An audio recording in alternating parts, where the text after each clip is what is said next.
Hello, hello. All right.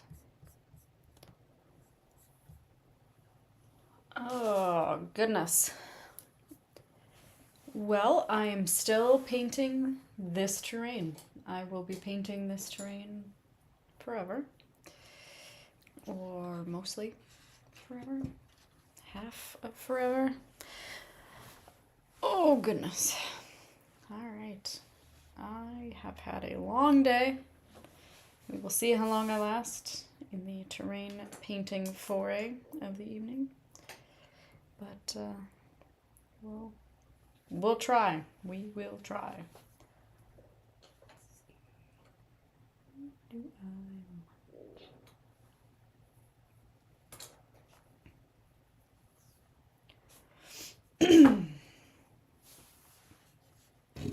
Have a little bit of a froggy throat.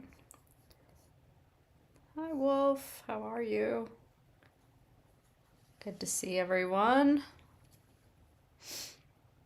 Oh, goodness. Done a bit of talking today, so I am already froggy. We'll see how much more froggy I get.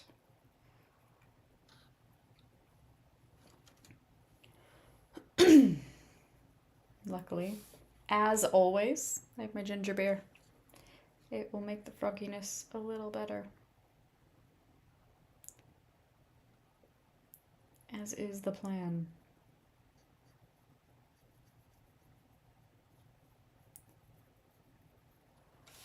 I am, for those who aren't followers, painting the Sisters Battle Sanctum.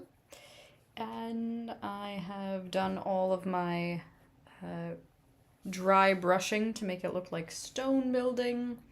And I'm currently working on edging everything in Pro Acryl Bronze, which is my go-to Sisters color.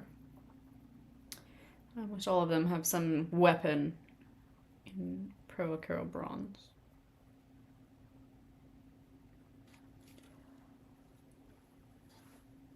Batch of bases to print for the 3 Marines I painted this week. Oh, what do the bases look like? You're printing the bases, or are you printing the circle bit? Are you printing the whole thing? What part of the base are you printing? Bits? Bobs? Etc.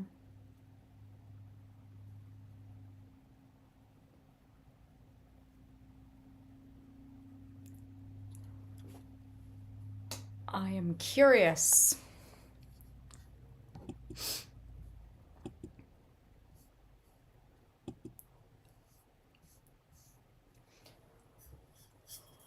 Opening this up.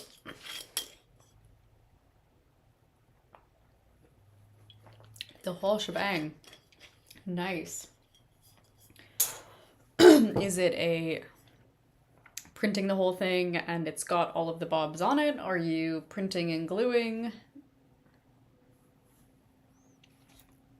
Do you have an Etsy store where someone might be able to buy such fantasticness?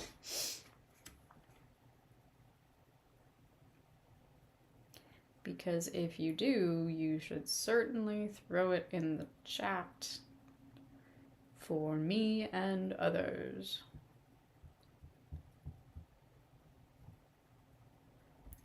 The world of a lot of things coming from Etsy. Actually, I have some bases and then a bunch of stuff for my diorama. And I can't really go any further with my diorama until all of it comes. So, waiting. Patiently. Or attempting patience, anyway.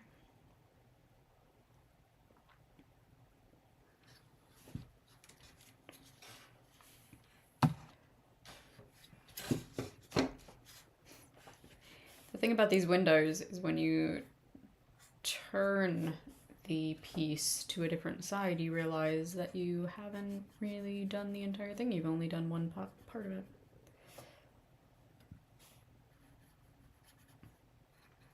Which is fun.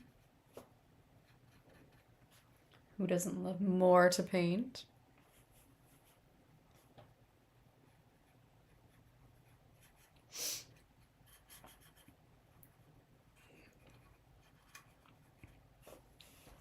Oh, goodness.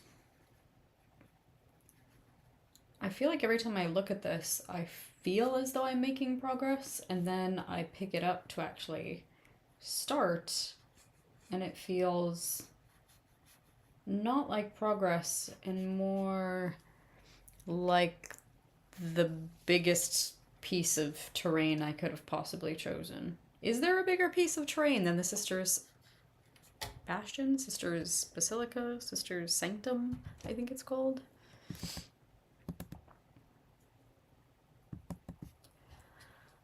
No, I put them on my Patreon channel, on my Discord first. Got it. Okay. So you put it up for Patreon first. Alright, I'm gonna have to find you and follow you there. You can also put that in the chat. Easy. Make it easy for me. Give me a link. If you haven't noticed, I tend to buy shit.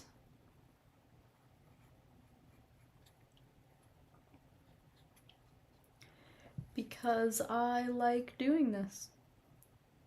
It would be fun to paint something from someone on here.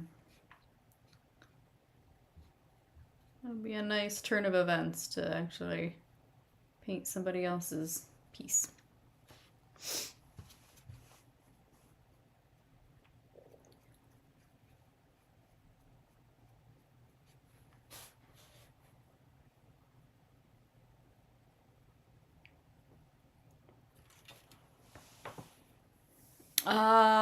Patreon. I'm not a huge Discord person. I think I have an account for something else I did. Job? Why have I been on Discord? I think it was a job. We had a Discord channel.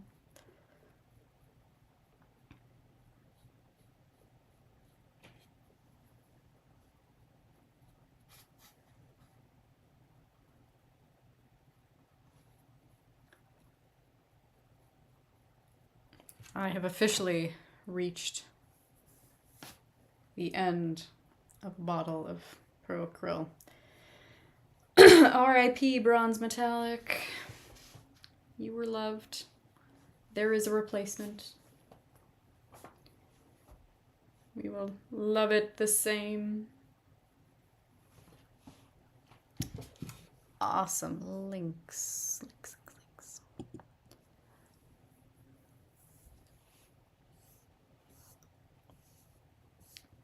Excellent. I will take a look.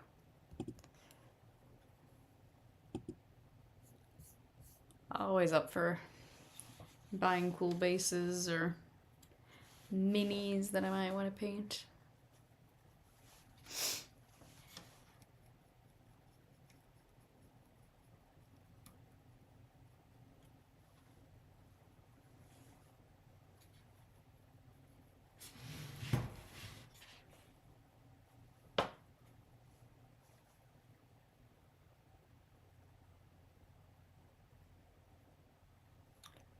Oh, I need a topic. I need something to talk about. I've been talking all day. All day. I have 9 million meetings at work. Many, many meetings. None of them even remotely interesting.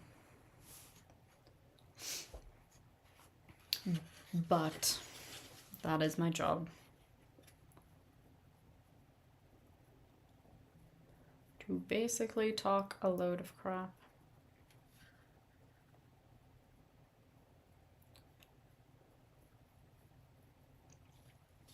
I think after this piece, or if I get tired of it, I'm gonna start putting together my Novatate team for the Grand Tournament.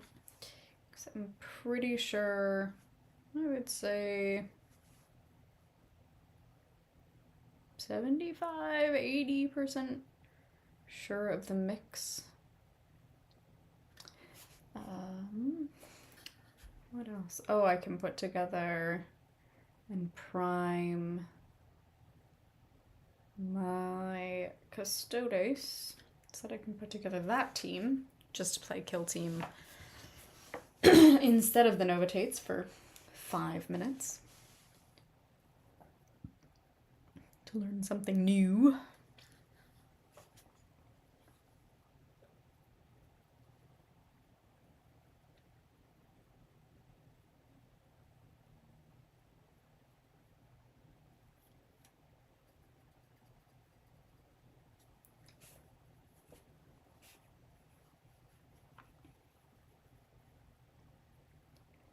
I did go away from the bigger brush, which I know a lot of people gave me grief, but honestly, I don't think I need the bigger brush. It feels like I have more control with a round, fat brush versus a flat, wide brush. There's just so many edges, and I'll go all the way through. Hi, Seraphim. Legendary's Kill Team. That's awesome. What is in a Legendary's Kill Team? I'm not as familiar. Oh, yeah, Legionaries. I'm not as familiar with the Legionaries. That's not one I've played or painted or played against yet. And yes, Kill Team is so much friendlier at just painting as many different setups as you possibly could want. It's much, much better. Thank you. I like my little battle sanctum here. Can't sell unpainted. Yeah, it's hard. You gotta go through a lot of work until you get those licenses to do stuff like that. For now, bases, are they easier? No, share. Right, okay. That makes sense.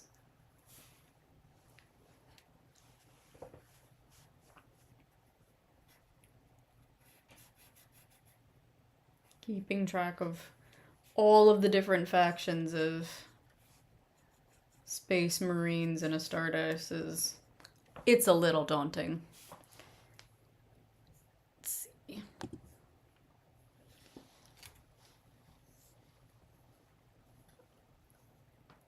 Oh, hey. Those are awesome. So those are... Is that Death Guard? Nice. Is that red one a conversion?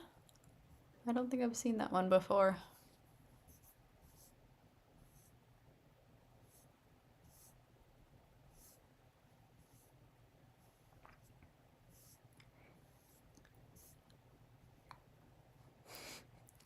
He's pretty crazy. That's a lot of blood. Okay, that makes sense. Lots of custom stuff.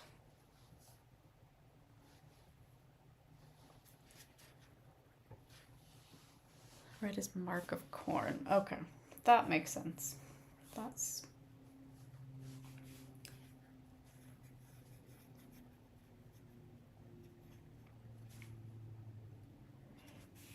my partner, who's usually around and about, he plays Corn. Death Garden. That's what we've been doing the most of. So lots of nurgly goodness. Probably the only one beside the sisters that I would say I understand majority. of the rules behind for Kill Team.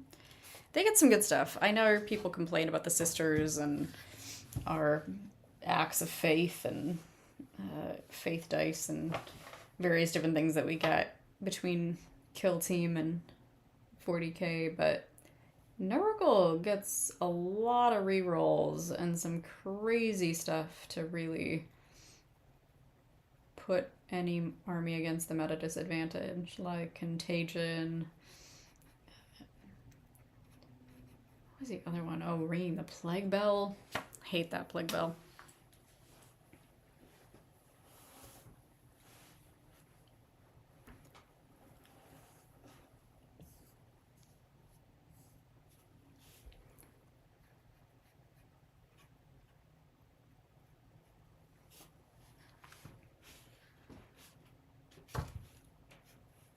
Oh my gosh.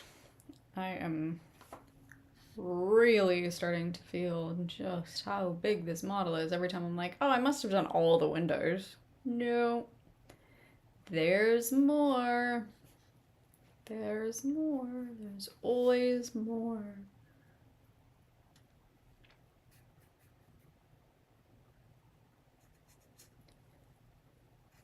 And I know there's also the inside. So good. So good. So much happening.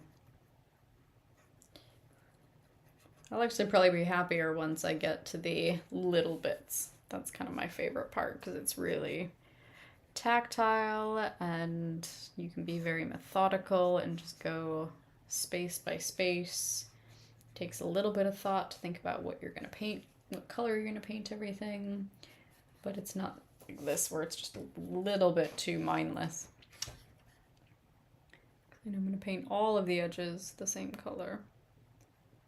Then I struggle to remember which edges I have. I do have an Audible account. I don't listen to a ton of audiobooks, but I do like them for in the car or, you know, if there's something that isn't available in any other way. Or if there's a certain author or actor that I like.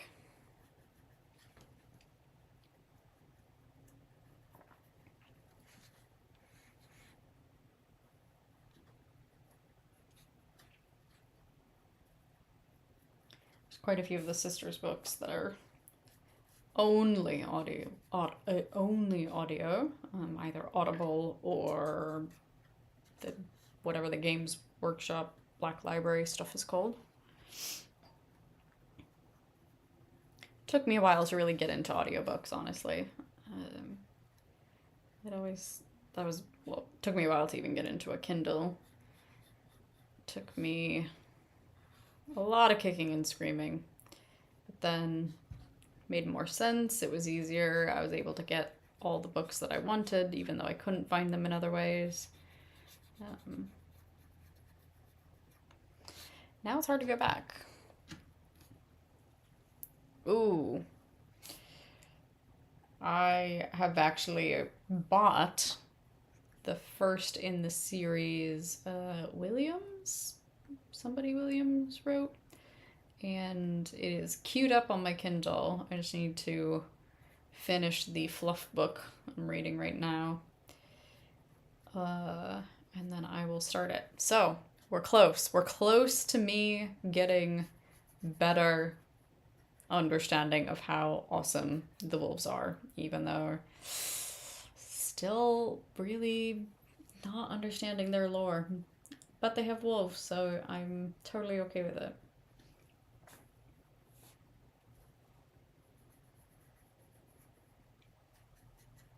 Yes, William King. Thank you. I think you suggested it. My local library is amazing, and you can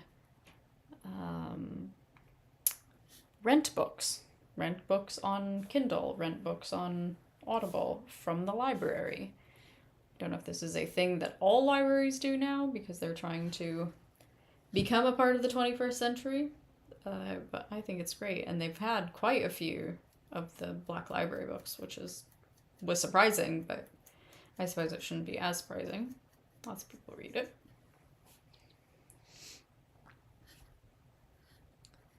But I do like it, and it's nice as well because it stays in your Kindle for seemingly longer than the rental actually is. And I don't know why that's the same. I will see the way of the wolf. And the All-Father, of course, is the All-Father Layman Russ? Or is the All-Father someone else? See, I'm still learning. I'm trying. I am trying. I want to paint blue. I also just want to try a different army. Something that I haven't really thought of. The Sisters is the only... Is it? Oh, no, except for the Sisters of Silence and the Custodes. Those are the only two Imperium armies I've painted thus far. Everything else has been chaos in some way, shape, or form.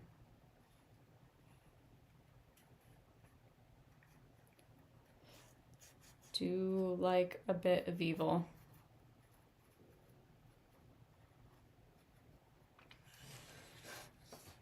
Oh, the All-Father is the Emperor. Well, I'm already down with the Emperor. Already down with the Emperor, just not the name that we sisters give him. You know, we just call him Emps. Here's our bud. Keeps us safe. Protects and all that.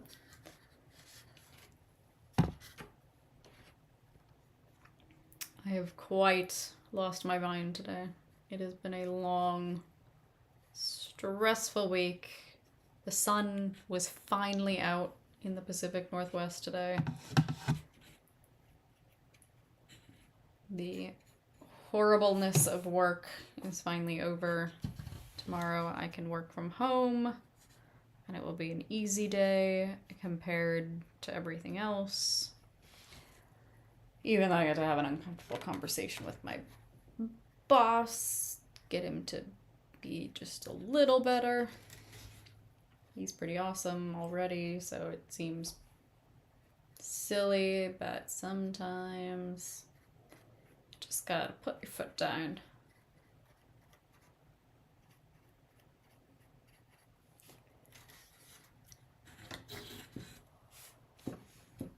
What are other people doing right now? Are you guys painting? Are you just chilling? I had sushi for dinner because Will is gone. I decided to order sushi, have it delivered, be completely lazy. Because why not?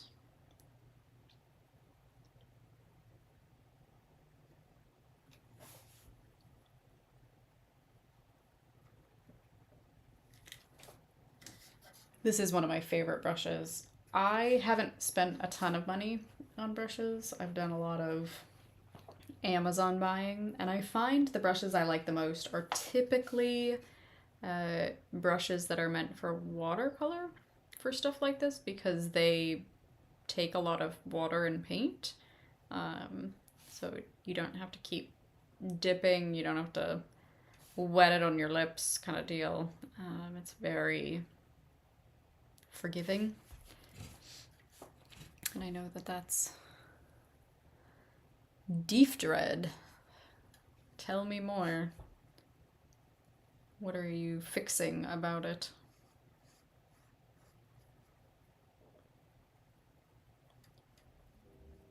There is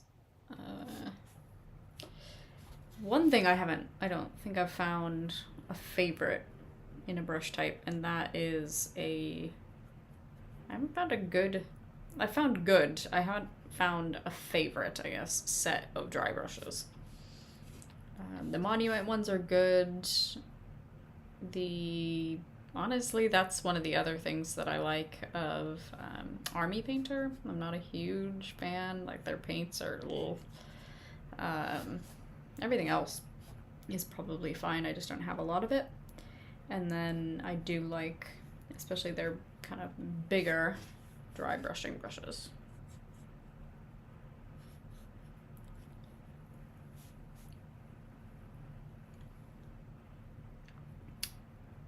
If you've just joined, I'm still painting the Sisters Basilica Bastion Battle Sanctum for the 35th day, or however long it's been. Maybe a week, honestly, but it feels like forever. I'm aging in front of your eyes. My eyes are aging in front of our eyes.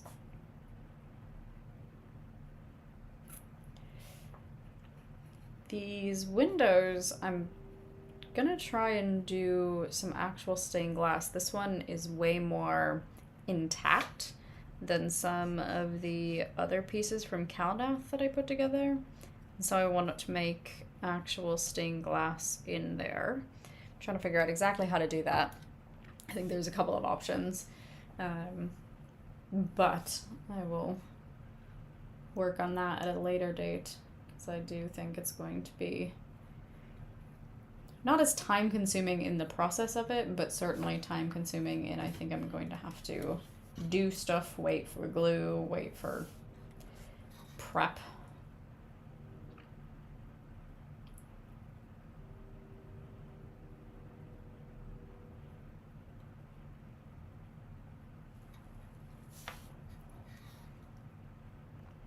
There is a train outside that I can hear quite well right now, which is sometimes you can hear it, sometimes you can't. We have a body of water just that way, and I think it depends on what is happening with that body of water, whether the tide is in, the tide is out, because it's just on the other side of that.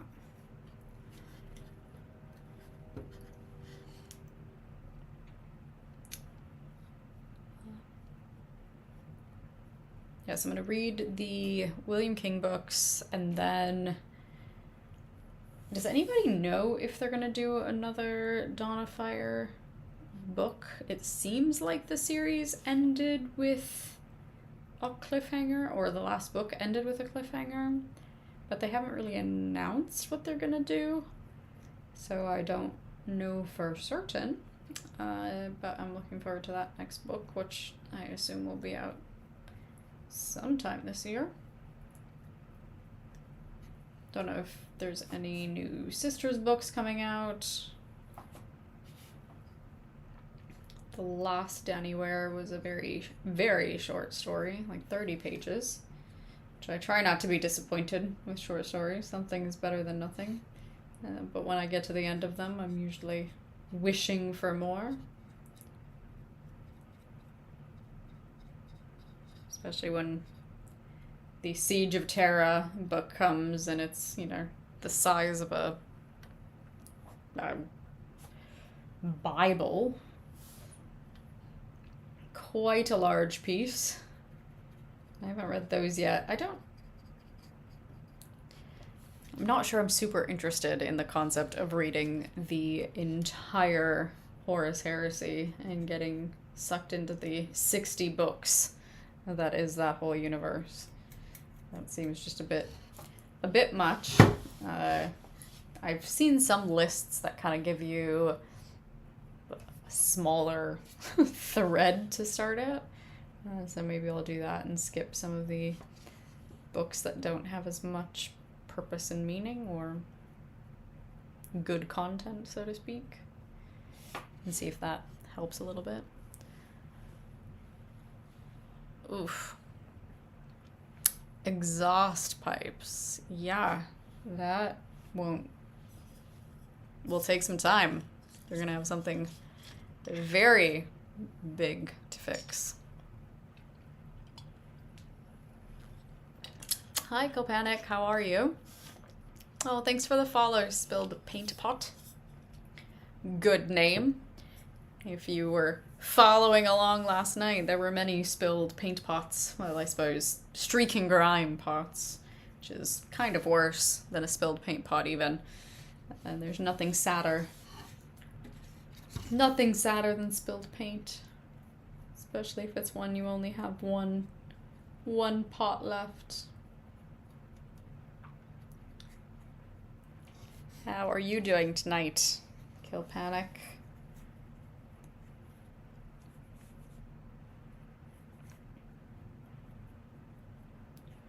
Got all kinds of stuff happening in the chat. Broken exhaust pipes on a Def Dread. Which just even saying it sounds awful.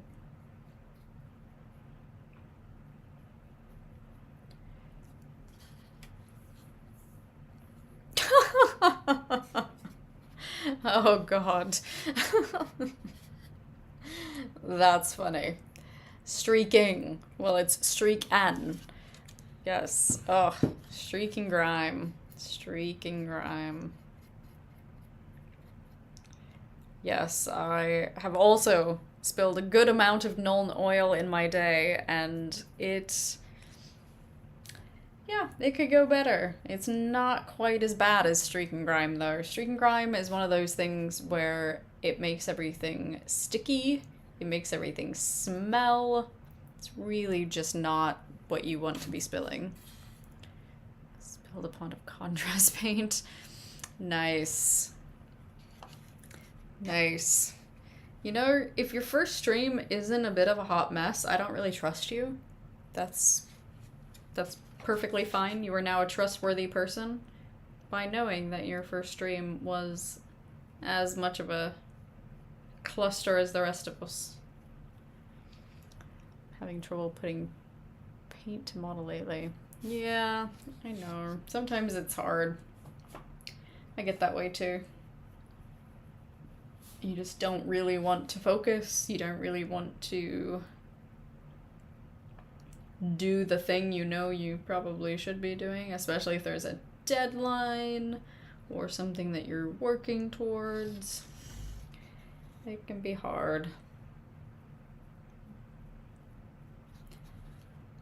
The incentive isn't always there. Even if it's endorphins, it doesn't feel like it's there. Start a painting stream, but I don't know how to get started. Well, it's pretty easy. Shockingly easy. I think the first thing about starting a painting stream is figuring out just a place to do it. And it doesn't have to be perfect, and it doesn't have to be beautiful, and there's really simple things that you can do. Most of the setup, you can shoot it with your iPhone, if you've got one, or I'm sure Samsung, but I don't use any Android products, but I'm sure they also work. So I use my computer. Sometimes I started off with my phone and like a $20 just gooseneck thing that I bought off of Amazon. That was kind of my first couple of streams. Now we're a little more complicated, probably far too complicated in a way, which c'est la vie. And you just kind of just start with something like Twitch. It's really easy. They have all the systems. You can download the Twitch beta streaming app, and it kind of walks you through the process. The community is very open. They'll give you good feedback, actionable stuff. If you ask questions, they're there. Go watch some other streams, see what it looks like. If you want to create some, marketing type assets, I suggest Canva. Canva is super easy to build, logos, and if you just type in Twitch or YouTube or whatever platform you decide to use, there's a lot of different templates and easy, simple, change the name kind of ways to build something that looks like you've put it together yourself from scratch, or you've had a marketing team. I suggest just starting just starting and seeing if you like it. Won Best Sci-Fi Unit at Can Games in '88. Well, certificate. You know, my mom never gave me a certificate, so you're a step ahead of me. I had 2 steps with that Best Sci-Fi Unit at Can Games. Now I have a homemade arc light. Oh, you made a homemade one? I bought the green Stuff World arc light, and I actually really like it. I like it. I would have been able to probably perfect it had I done it myself. Hashtag dad jokes. I don't even think my mom gave me a birth certificate. I'm pretty sure I had to go get one of those myself.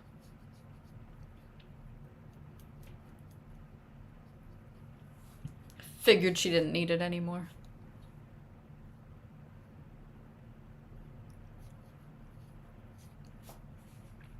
Oh, do we have an over-under on how long this sister's battle sanctum is going to take me? I feel as though it's just forever. Forever is the only answer I have. Feels like I've been doing this forever. I have considered a bigger brush. I've used bigger brushes, but I actually do worse because then I have to go and do a bunch of cleanup. Because I am not as petite. It's hard to be precise. Yes, I've used all of these brushes. It is a large piece of terrain. Which leak? The leak of what? Is there a Warhammer leak? Is there a toxic spill leak? What happened? Is there a leak of streak and grime?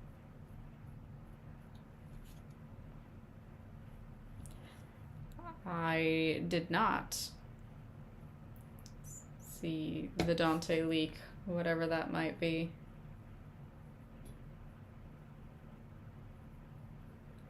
Do tell more.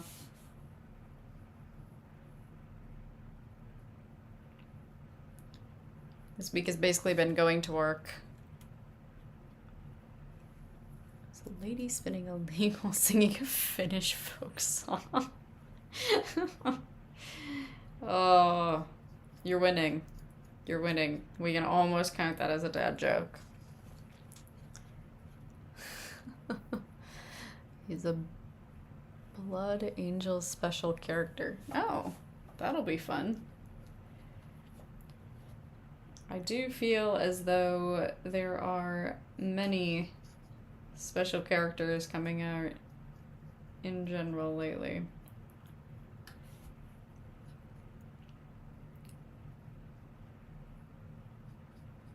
I'm excited to see what new stuff does come out.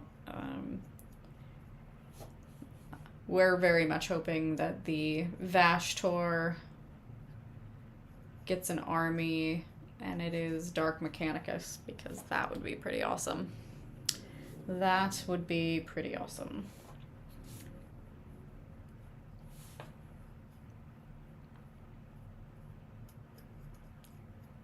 Although I feel like there's, you know, Dark Mechanicus and then there's the other Mechanicus, and they're really, really not too much different because the Mechanicus are already a little in it for themselves.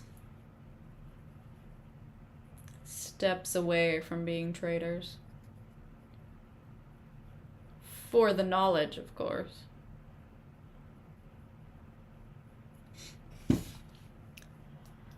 Printed a mouse riding a raven. Do tell more. A mouse riding a raven. Is this Scriven?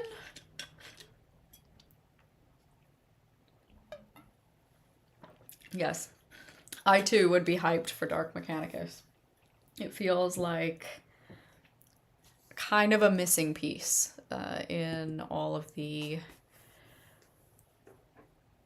lore, and definitely, definitely in the way that it would be a killer kill team. Oh, no pun intended. Or fully intended. You pick.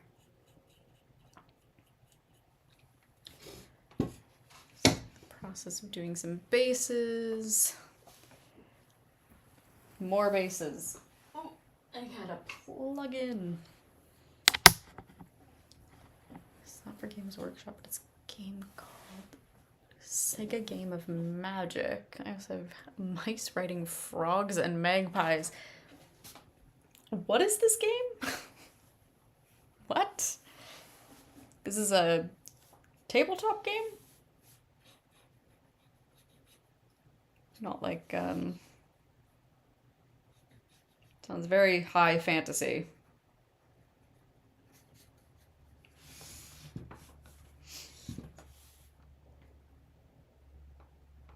Not every day you hear about mice riding frogs.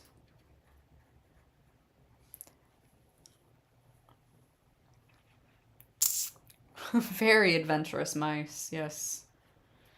These mice trust the frogs to not buck them off or jump into the river. Miniature agnostic and uses fantasy archetypes. Oh, that's interesting. That's a good idea. It sounds like you can also just make kind of conversions with whatever you can find.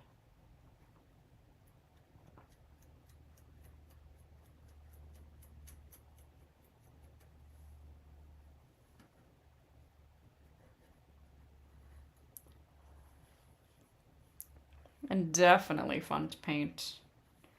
Sounds like you could also be really clever with just everything from what the minis are, how you convert them, what they look like, the paint schemes. What is the general gist of the game? Is it a area control type war game? Are you... In my mind, it kind of reminds me of the board game Root. That's cool. You can use anything.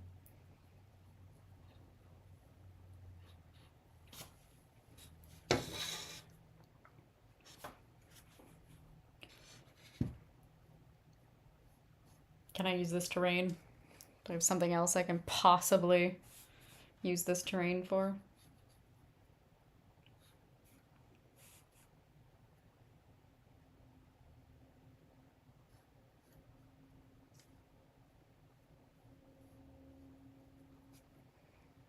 Tabletop miniatures. Okay, so similar concept based around dice rolling, movement, some kind of action.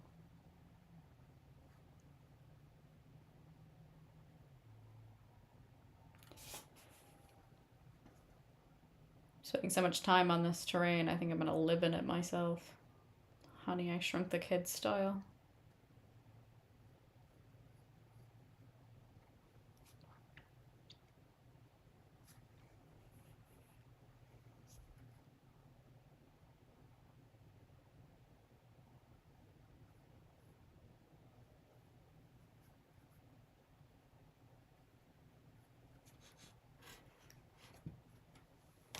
Between skirmish and full size, my mouse army is 24 foot mice and another half dozen creatures, characters, and monsters.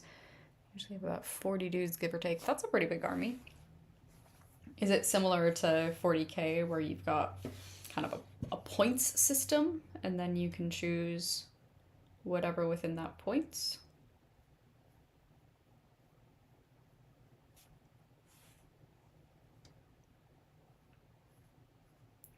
Seems like a good way to make it fair if you have such a random kind of army. And if do you just choose, I'm going to make it this army, but I can choose whatever models, whatever, doesn't matter what they look like, but they have certain parameters and characteristics?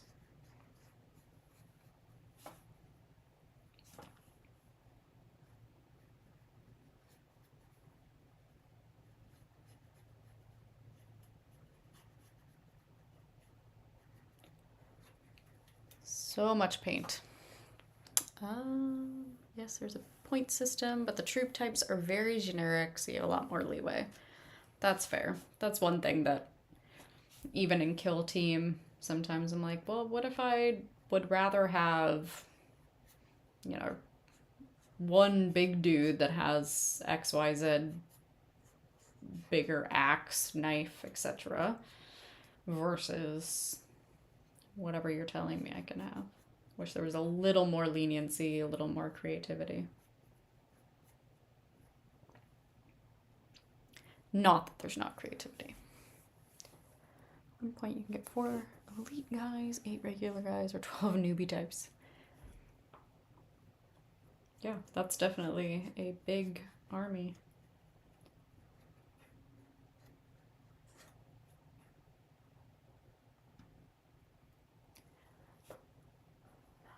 And what is the... You said you can use whatever terrain, you can use whatever model, so when you buy the game, are you getting just the rules? Is it a book and then you kind of choose from there? How does it actually get set up? Is there stories? Is there a narrative type play?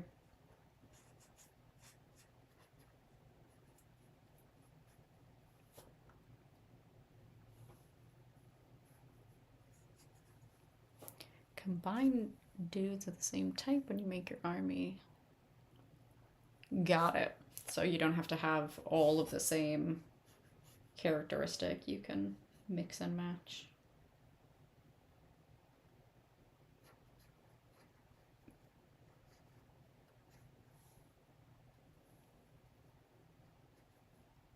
Cool. It sounds like a very well-rounded game.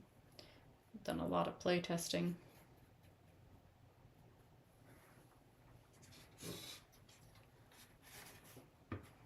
Rulebook and a supplement with army lists and scenarios. It comes with your battle board. Got it. And then you can either choose to use your own minis or use their minis. They do have options. It's interesting. So then I have to ask the question, did you choose to make a mouse ride a frog? Or is that one of their choices and you chose to buy it? Because I'm very curious about why a mouse might be riding a frog. What were you thinking when you made that choice?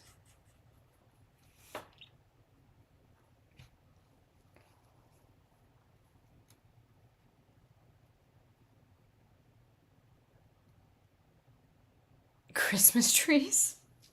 What?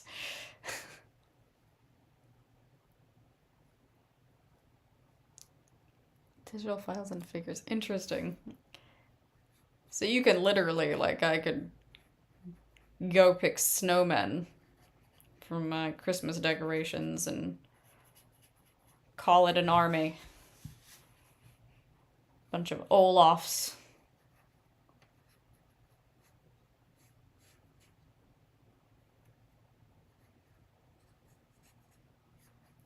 Probably makes it more, in a way, accessible for some people to play. Since you don't have to buy for however much.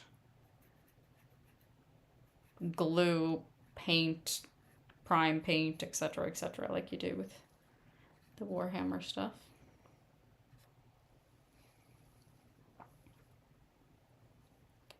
That makes sense.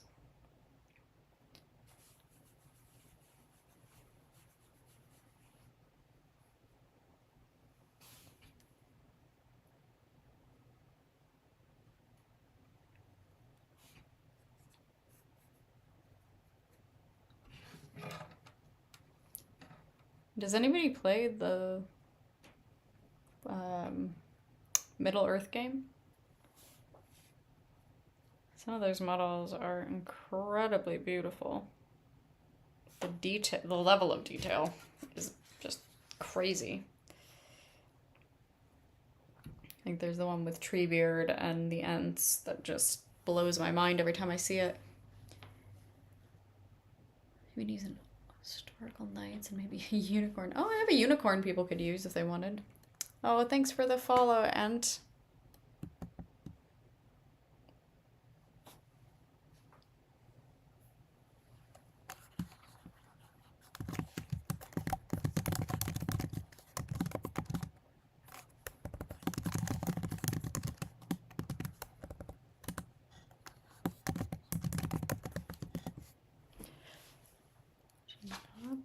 Oh, the Dane Ironfoot minis. I need to look at those. Do love some dwarves. Thank you, Antifreeze.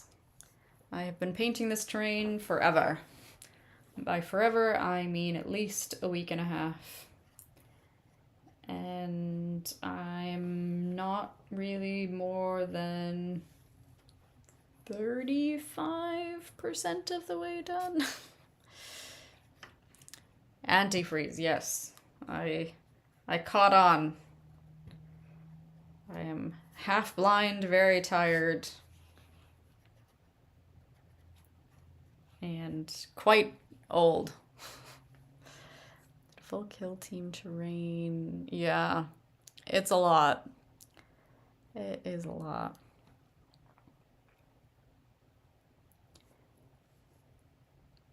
Tried the Middle Earth game, but haven't since it first came out. We'll put together quite a few minis. I don't remember the name of the game. It's a Middle Earth Lord of the Rings game that's based around an app. And I thought I wouldn't like it because of the app, but it didn't feel like it took up the majority of the game. You still had, quite a bit of gameplay and normal content. It did make it easy to keep score, so to speak, which was nice. It's a co-op game. But those were fun minis to play with and look at, but they don't seem like they were quite as bananas as some of the Middle Earth stuff.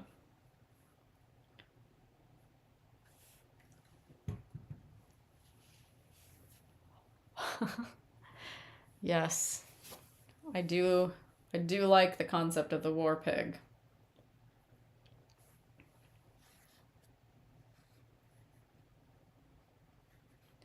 What is your D&D character who rides said war pig?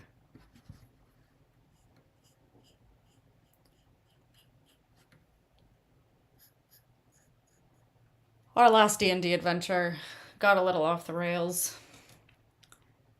Will was the dungeon master, and unfortunately didn't realize just how much we would do with a wonderful world of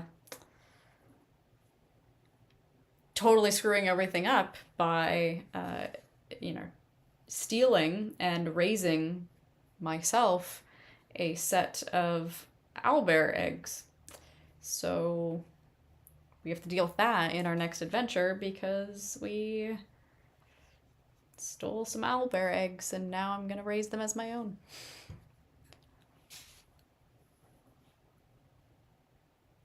He's a dwarf. An orc paladin would be sweet writing. Yes. An orc paladin in general. Enough said.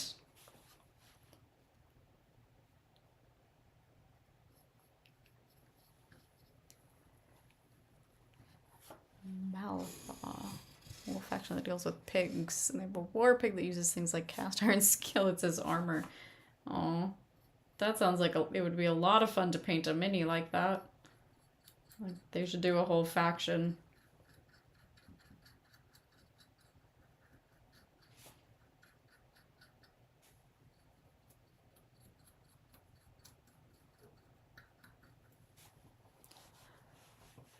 Were pigs. Swine cursed.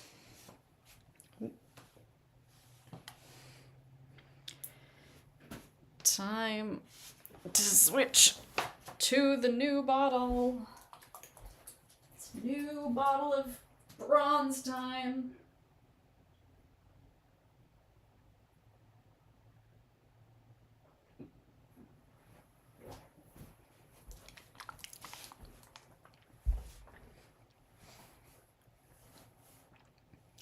I'm not familiar with Malefax. What is it?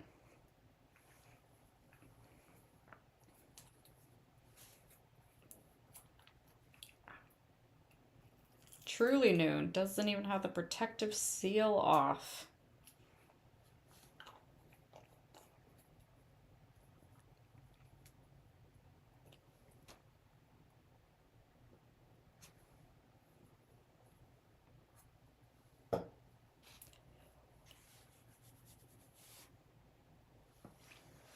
Skirmish game, but instead of dice, use a deck of cards. Oh. Oh, steampunk themed. Count me in. And there are war pigs. Double count me in. I learned so much from the chat. You guys are awesome. I know nothing. I started this knowing nothing. You all have taught me so much.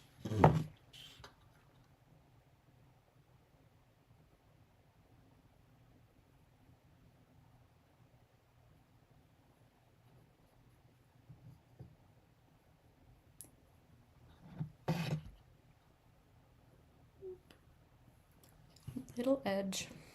It's essentially an alternate timeline during the Industrial Revolution, a bridge to another world. Huh. Victorian humans find a portal to the magical realm and start to exploit said realm for its magical resources. Interesting. I am intrigued.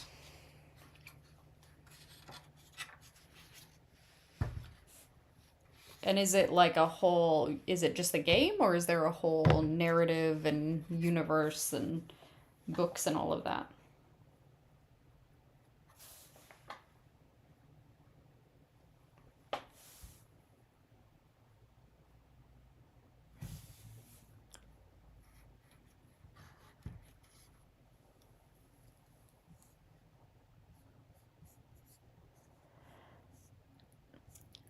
Spike, it's only 8 here. I'm not up late. I mean, it's always late after 7 p.m. when you're me, but... And yes, I am not done. I will be here forever. Painting this terrain. And it'll be great. It'll be fun. I'm so excited to paint this terrain forever.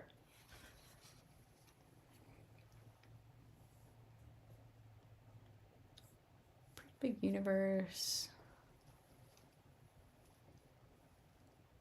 Breachside podcast. Oh, that's cool. So they're starting to kind of have stories and a narrative behind it.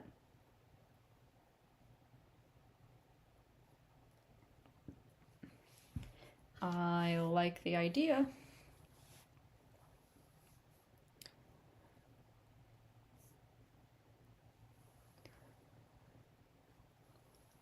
Oh, thanks, Adeptus. Much appreciated.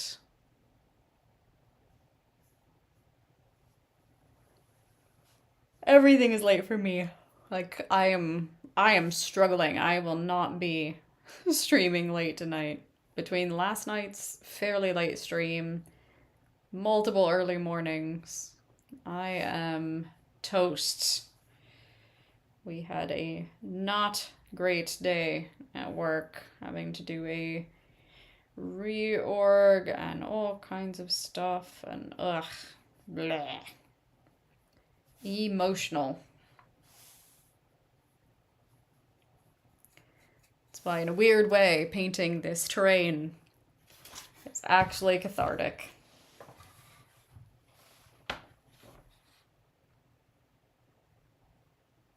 Because it's still here, and it will be here forever.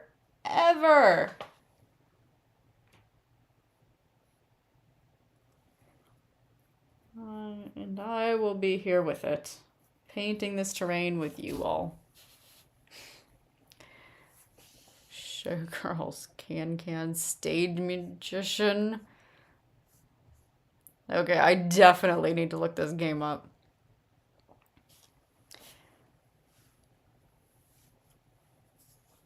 Oh, definitely. Winding down with painting is pretty much the best. And if I can't wind down with painting, then I go play Inquisitor. Because for whatever reason, hacking the crap out of some kind of chaos spawn through a hack and slash game is really cathartic.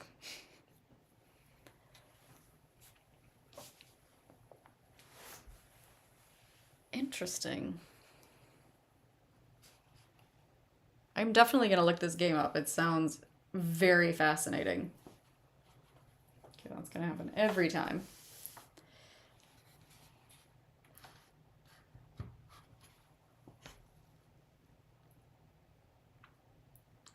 Well, it sounds like you should stream your painting of the Malefax.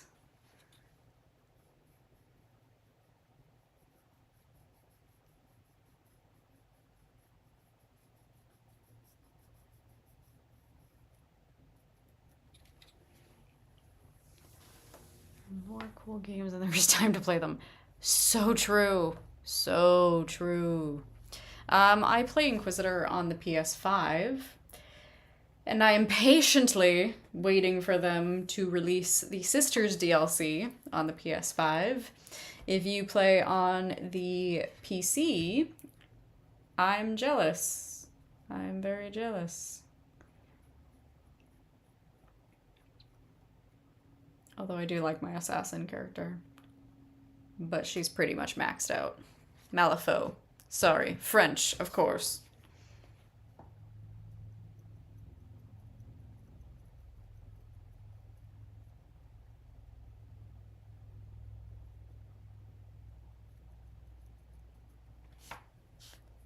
Few board games, tabletop, the other side.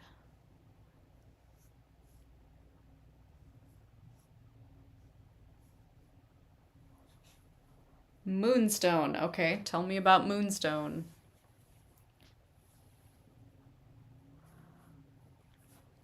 Yeah, we also have a 4. We have a 4 and a 5. I usually play on the 4, honestly. I let Will have the 5. I can't I have a hard time learning the new interface. Not good with new. I don't like change.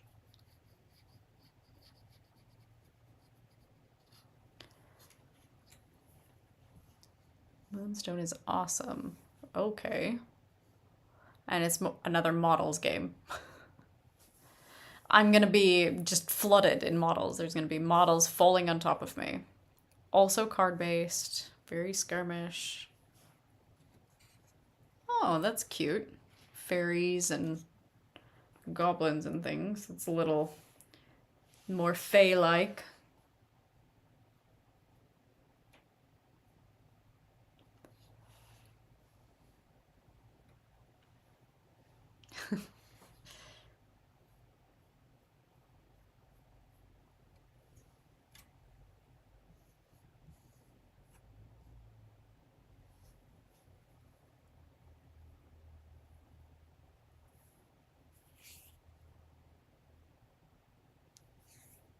Contact issue. There we go.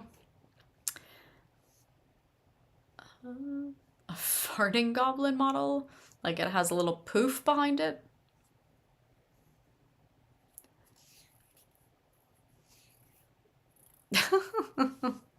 A goblin knight riding a pug. A pug as in the dog?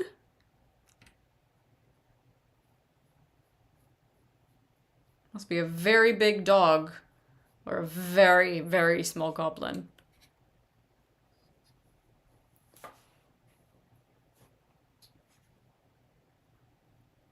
Or both.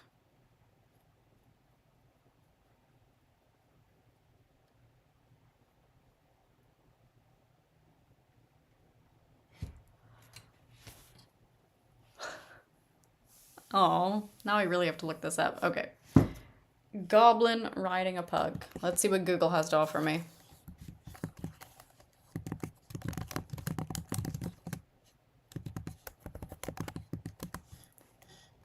Oh, yep. It definitely is giving me something. I assume it's not the Funny Guy Mug's garden gnome statue of a pug being ridden by a goblin. Dungeons and Dragons, Warg Riders, that's not a pug. A goblin dog? Yeah, you know what? Google is not doing it well. Game is very rich background. It's a one-man show. Yep, do links. We're cool with links. I relish the links. Links are how we learn.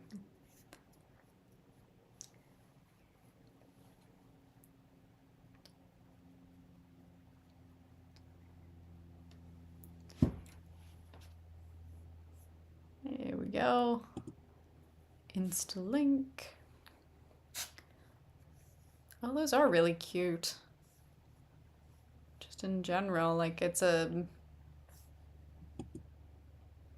rounded type game. Like the goblins are they remind me of oh gosh, there's a book from my youth that I do not remember the name of, where the goblins were very rounded, bulbous. Oh, and a baby.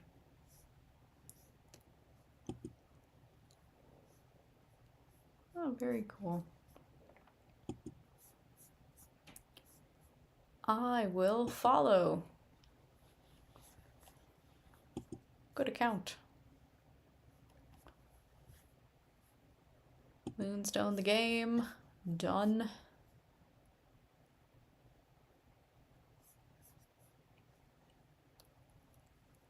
Oh, yeah. Oh, those fairies are amazing. These look like really cool models to paint. And it's card, not dice.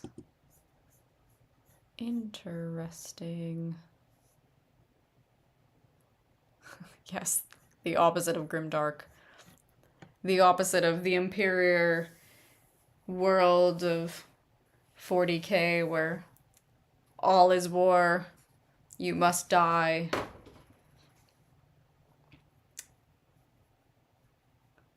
Nothing can be salvaged. It's called Boris the Bunny Summoner. Oh my goodness. And this is all in the same game. Like, I really feel like I would have heard of this game before. Somebody has been keeping this from me.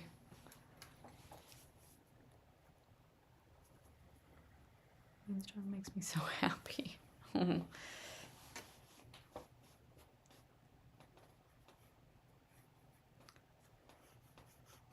I do like that during the pandemic, a lot of games tried to figure out ways to do solo play.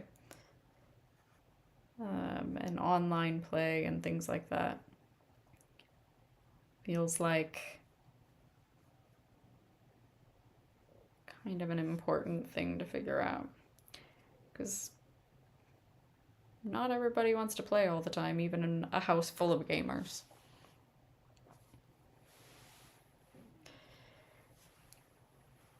The far grim future. Well, are we talking about grim fairy tales now, or just the grim dark world of 40k? It is only war.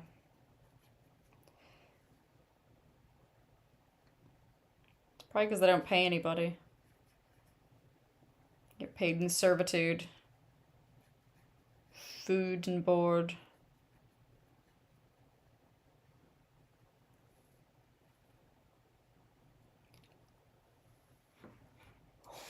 Well, we're on the subject of games. When are we not on the subject of games? Kill Panic, it's all we talk about here. Oh, thanks for the follow, Jabberish. 5 parsecs from home. 5 parsecs from home. Is that a Star Wars game?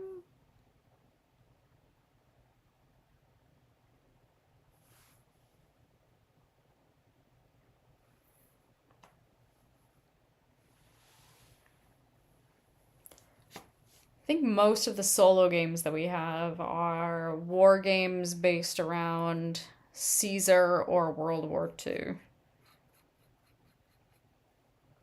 We have a very vast board game library, an entire walk-in closet full of board games.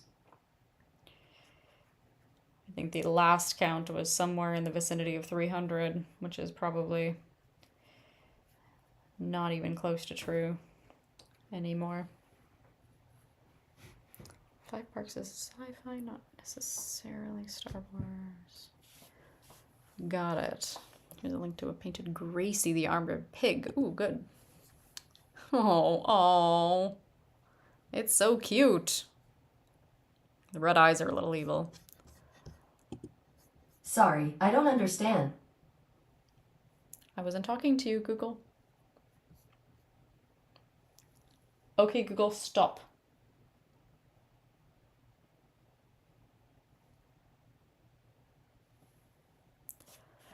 Oh, they always think we're talking to them. Mr. Torg's Arena of Badassery should be dropping by soon. Interesting.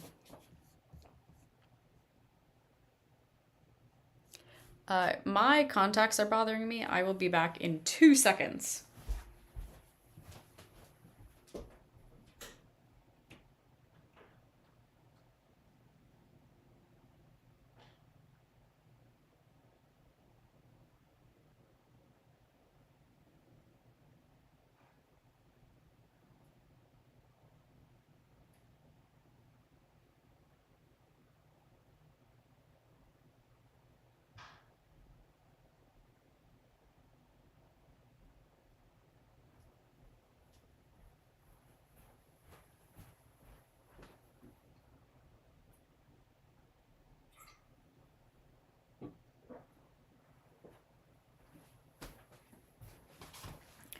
Oh, so much better.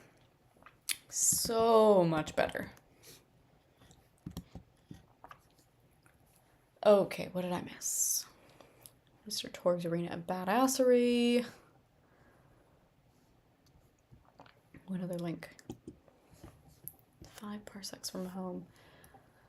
Oh, interesting. At least how these are painted, they look a little Necromunda-like.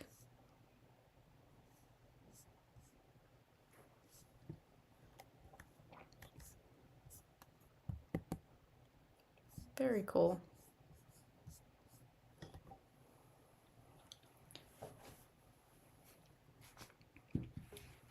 Oh, that was helpful.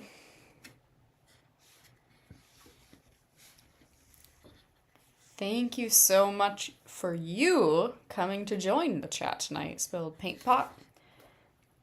Big fan. Bring your gaming chat.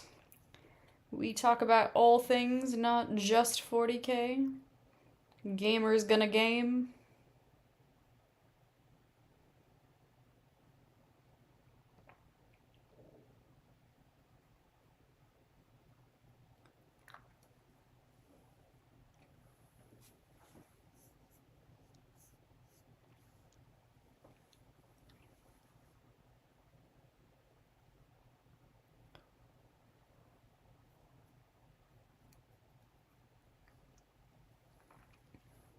Infinity the game and various digital sculptors. So it's from a different game?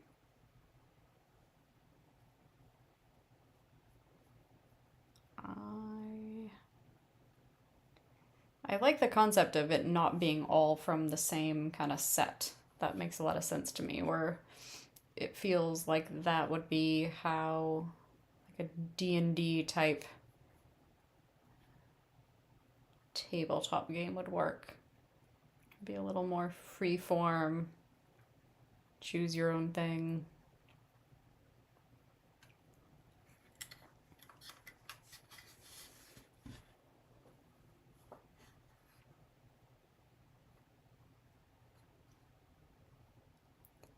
The chat is teaching a lot tonight. I'm actually really glad that Will isn't here, though, because he would have already gone online and bought all of these games.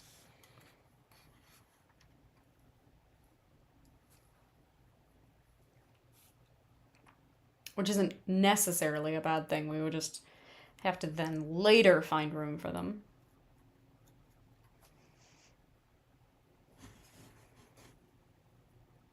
Sometimes I feel as though we have an automatic purchase engine to all things that end up on Kickstarter.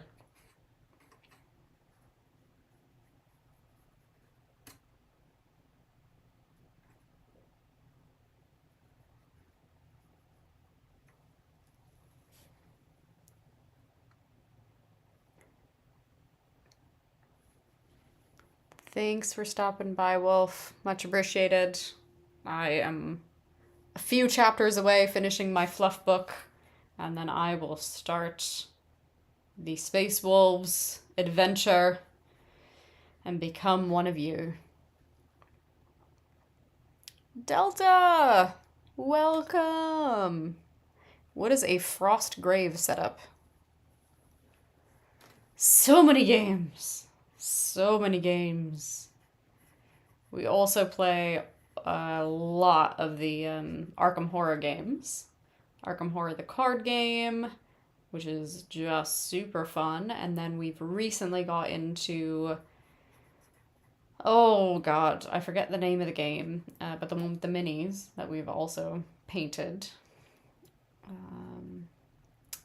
And then the board game, which doesn't have minis, but has a lot of other pieces.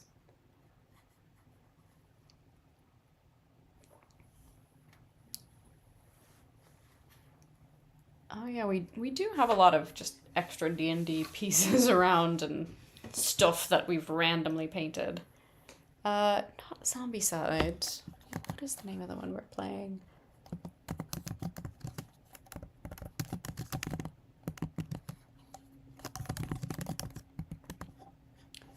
Do-do-do.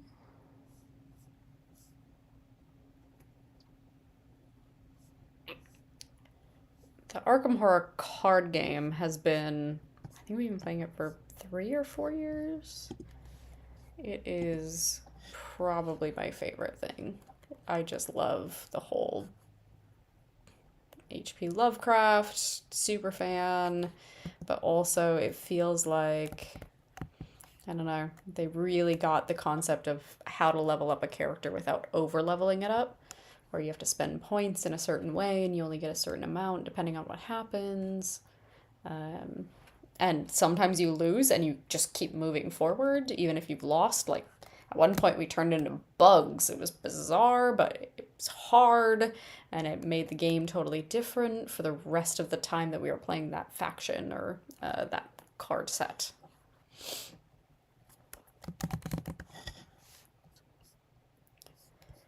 What is it called?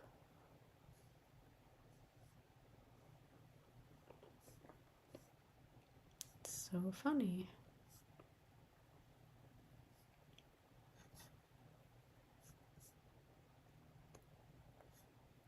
Death May Die. That is the name of it. Death May Die. It's super fun. It's very different, very, again, very miniature focused, but it's kind of like D&D, where there are pieces that you put together and you can change them and you get these different packs, and the packs have the story and the kind of board pieces along with them, and you've got this big set of terrain that you kind of use. Super interesting. Very different than anything else I've played. Kind of like a D&D set, but not quite as, I don't know, ubiquitously uniform. It feels like you can move forward with your character and do a little bit of different stuff. Keep building them up, keep figuring out how to use them, where with D&D, you kind of learn the character pretty quickly and you don't build them unless you're really doing D&D. Like we did some of the Dritz D&D stuff with my son when he was younger, because he got really into that, and I don't know, the board game felt like it was the same thing over and over and over and over and over. It was just a dungeon crawler, nothing nothing crazy. I like something that's a little bit different. Oh, thank you so much for the follow, J Fabian SA 98. I feel like there's some sort of code that I could deconstruct to find out everything about somebody by their username, especially when they have numbers. Is it a birth date? Is it a favorite date?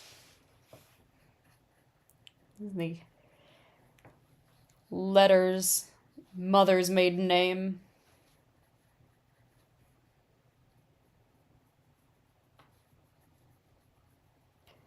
I'm very tired and talking a lot of crap. Y'all can stop me by bringing up a better topic.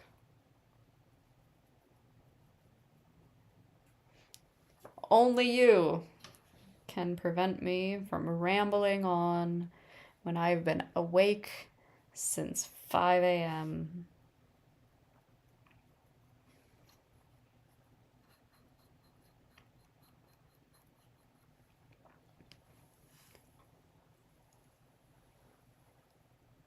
Maladum just launched on Kickstarter. I feel like that might be something Will has actually gotten. The name sounds familiar. Do tell more. And dungeon crawlers are definitely on the menu. Honestly, we ate up the it's not the house on Trail Hill.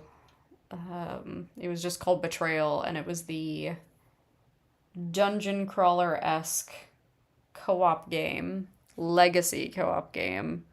Oh man, the kids loved that.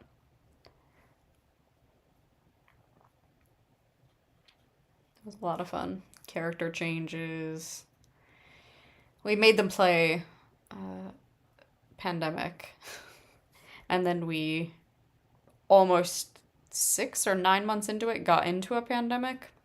And it kind of felt as though it was a little too real. They didn't like it anymore. It's the fantasy version of Core Space from Battle Systems. I am unfamiliar with anything that you just said. That doesn't mean I won't like it, though. And I love when they take something and turn it into something else to make it fantasy versus sci-fi and update stuff. Because that means there was a good core group of people who liked it, and they're trying to make a new fan base.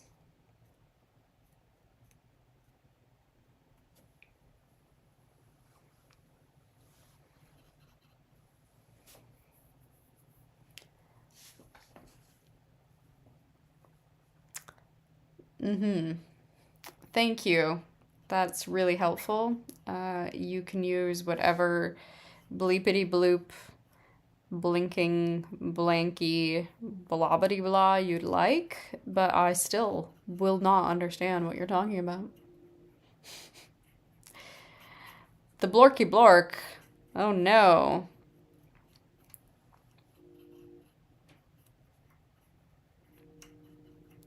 I have 2 of those already.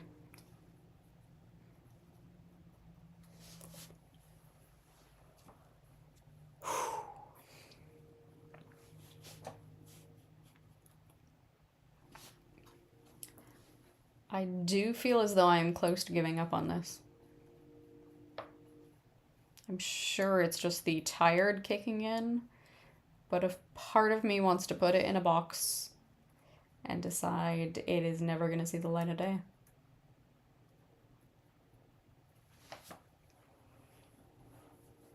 Battle Systems is not card train. Got it. So similar style, but it's in a different concept, different storyline. I do like that. Again, it means that they were successful enough in the first one to want to build something else, which usually leads to a good game.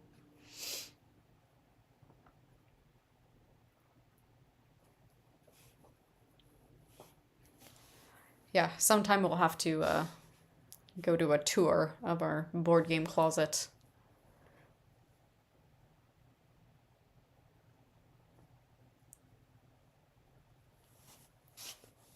I can dig that. So it's a literal dungeon crawler.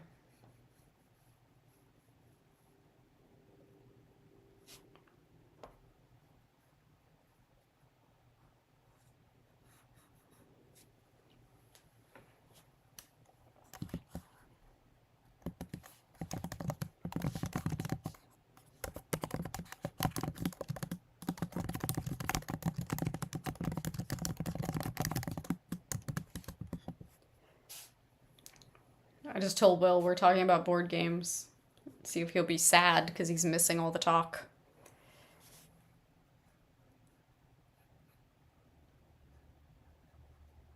I'll just tell them the names and they'll show up tomorrow. It's kind of how it works. Never will he miss an opportunity to buy a board game.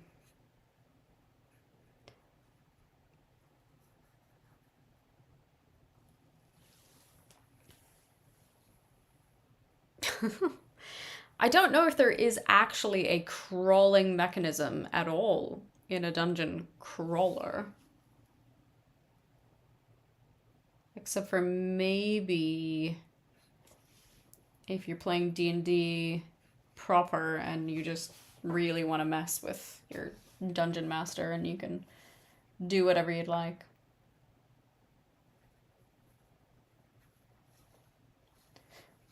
Ostensibly, that's my goal when I play D&D. Just how uncomfortable can I make the dungeon master? How much can I make them literally just like throw their book out the window?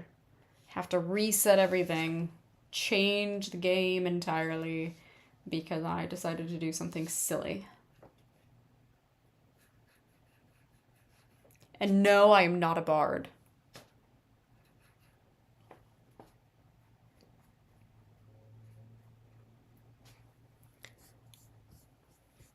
Delta, are you still there? You're very quiet.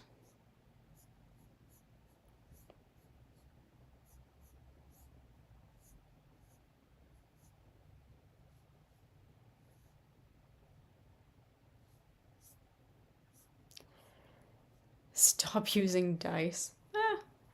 That's probably a better bet. Then you can just kill them off. Depending on how silly they get to.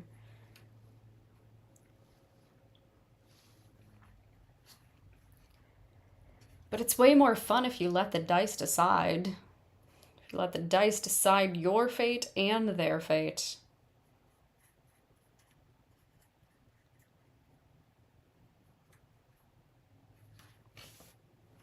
It's like the one control we have as players.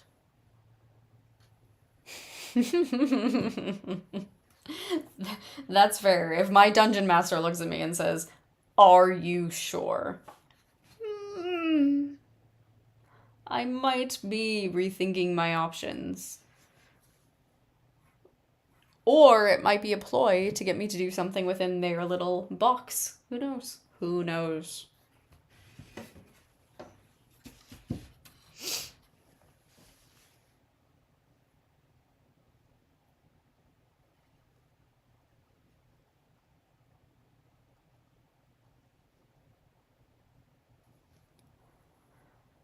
Silly is fun, it's in the genre.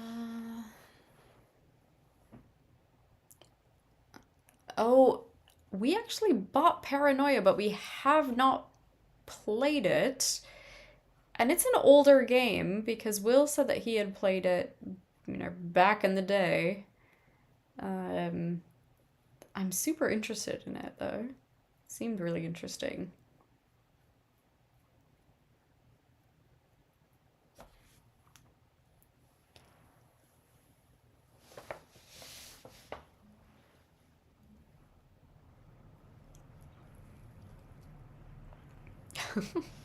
There's a difference between stupid and interesting or trying to tell a story. Because there's far more of a story to the me adopting a band of owlbears than just coming across a group of owlbear eggs. They were on fire and we wanted to save them. You can't just let them burn, so, gotta save them. They're creatures too.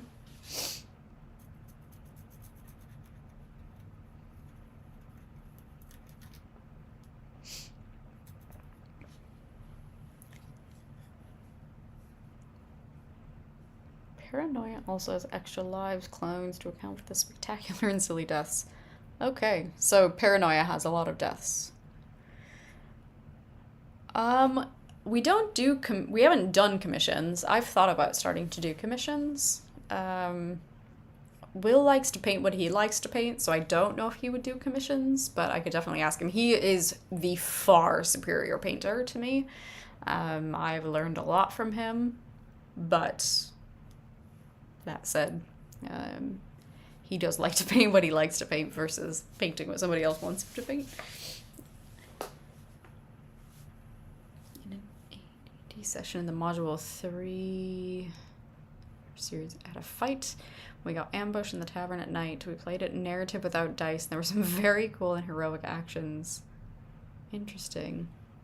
Yeah, I will ask him. Is there something specific that you'd like him to paint? That might be a little more up his alley if he knows what you want to paint. And yes, he is award-winning, more than just his birth certificate. He did actually win some awards back in the day. A salamander dreadnought. Oh, I think he actually would really like to paint that. I'll ask him. I'll ask him tomorrow. He'll be home late tonight, but I'll let him know Delta wants it, and that will let him know it's for legit. Paranoia, you play a team of investigators trying to root out mutants. Oh my god, this game sounds awesome.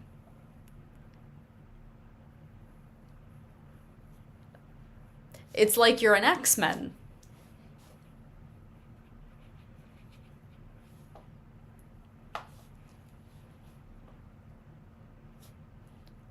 I am completely interested now. I will have to go down to the game room and see if we have this.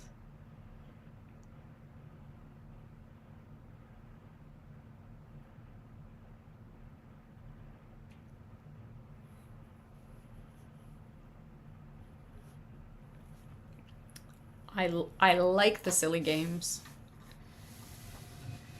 Not everything should be serious. One Night Werewolf is very funny. I agree. Yeah, if we have big groups of people over, like when the teens have people over, we'll play Coup, or if we have enough, we'll play Resistance or Secret Hitler. Something that's just a little more, fast-paced. Gives them the opportunity to learn. We can play a few quick games.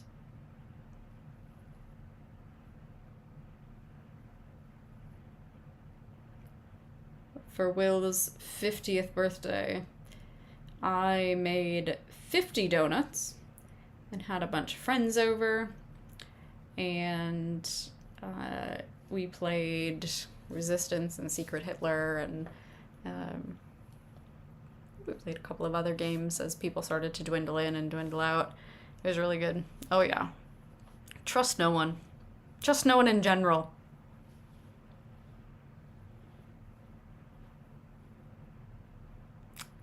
Oh yeah. Carcassonne is very cutthroat. So is Coup can be very cutthroat. When it's just the four of us with our two teens. Oof. It is brutal. It is brutal. There's a lot of lying. There's a lot of allegiances that end up happening. Oh yeah. It's shocking that we still talk to one another. Actually, the game that made us stop playing it because it got way too serious and way too cutthroat was Seafall.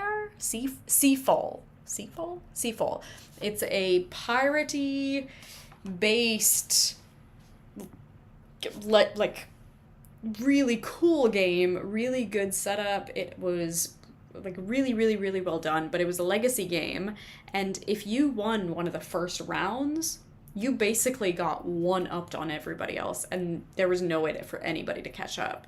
So the first couple of games, I won one, and Will won one, and oh my god, it was a hot mess, because then we were all way more advanced or whatever it was, and it just felt like, yeah, whoever didn't win had nothing going for them, and there was no way they were going to win. And apparently, we read all of the forums, and they all said, yeah, this game will break up families. So we stopped playing.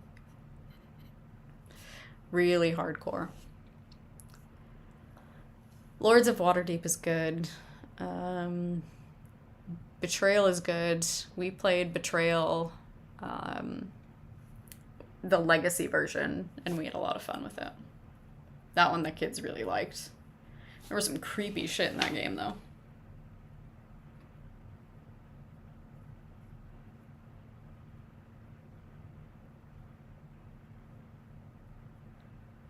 By creepy shit, I mean it's like a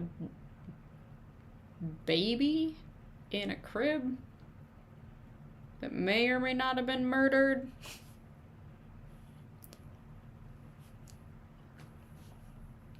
Catan can be really brutal. We have a friend that refuses to play Catan anymore. He will no longer. No longer. It's too much. Way too much.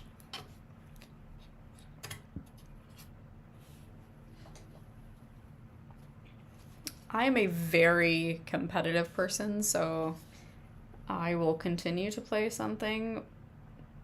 I will continue to talk to people who play, but when people get over the top or clearly get upset when a rule goes against them, it's just too much. Can't do it. I also don't like when somebody who is explaining a game doesn't explain it well enough, and then the rules kind of all go in their favor, and you can tell that they are doing that because they know that that's going to happen. Don't like playing with those kind of people. Tell me all the rules. I will read the rule book in front of you. I have no problem asking to look at a rule book.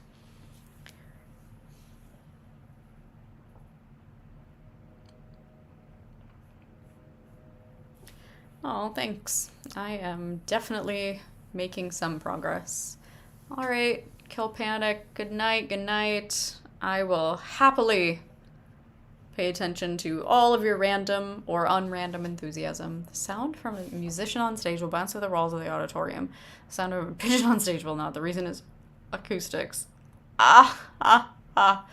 Good dad joke. Way to end it. I try my best friend not to be, because everything I play with friends. Yeah. Honestly, sometimes it's best to not play with people you actually like. It makes it hard because it can get pretty aggressive. We try not to get too aggressive in this house, but it still does. I may or may not be one of the worst defenders. I am very, very competitive. I hate, more than losing, I hate draws. There's just no reason for that. No reason for a draw.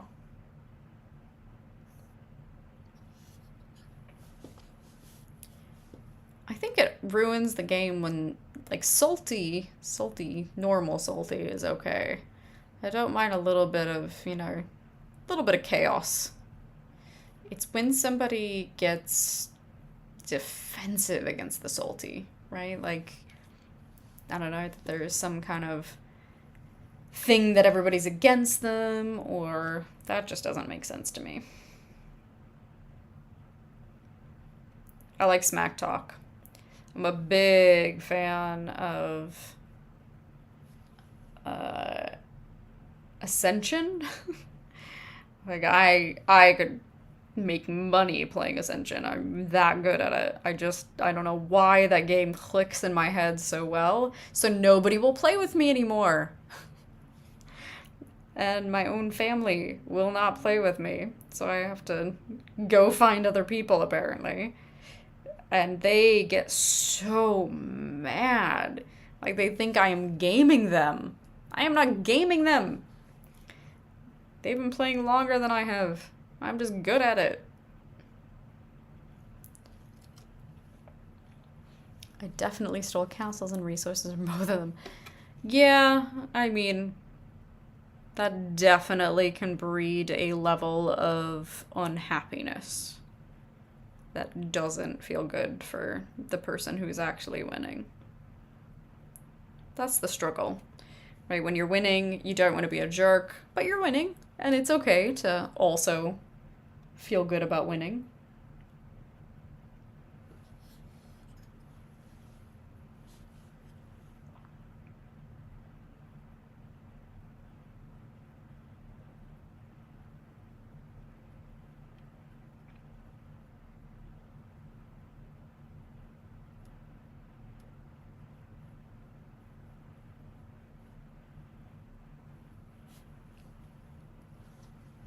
Okay.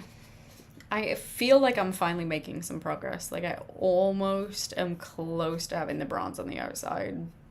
Wrapped-ish. Not wrapped, but you know, enough that I feel like I can move on and just do cleanup work later. Like it aggravates me when somebody's winning and then another player makes a move detrimental to me or helpful to them. Yes. I do wish people saw somebody else winning in the same way I did and banned against them.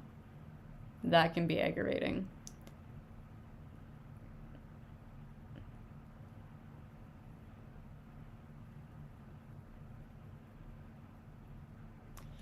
I feel like that happens a lot with when you're playing with a group of people that you might not be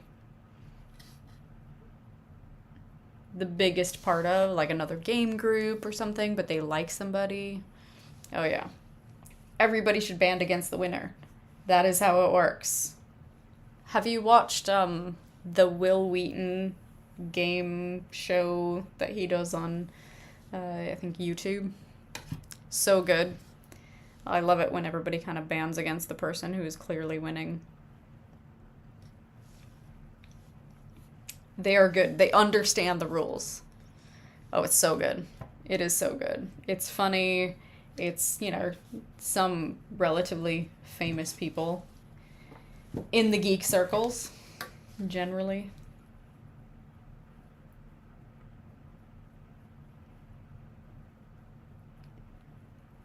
Will Wheaton has a lovely house. They all play in, I'm sure.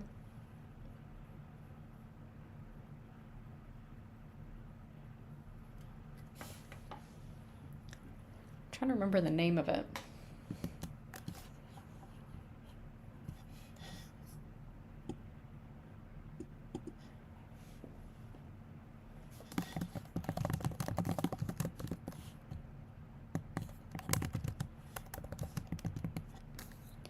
I always forget that it's only one L.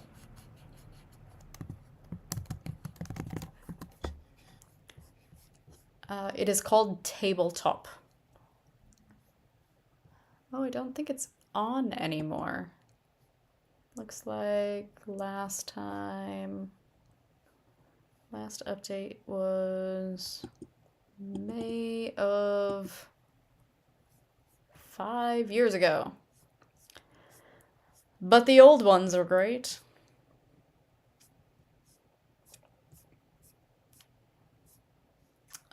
Yeah, so he's got like Eldritch Horror, Code Names. Pretty sure they've played a bunch of the games we've talked about, actually.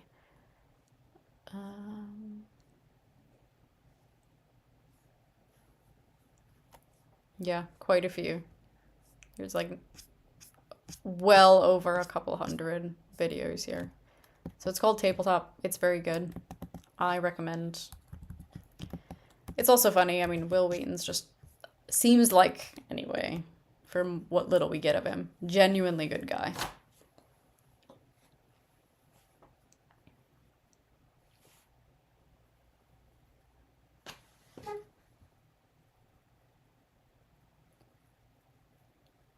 Keeping painting the bronze. So much bronze. So much bronze.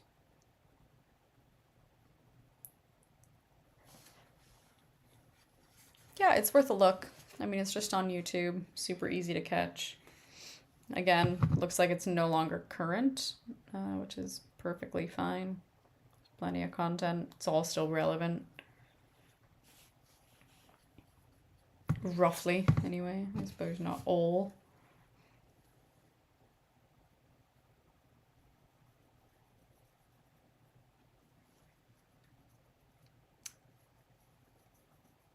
Delta, are you painting your salamanders right now? Did you get the medium? Did that work?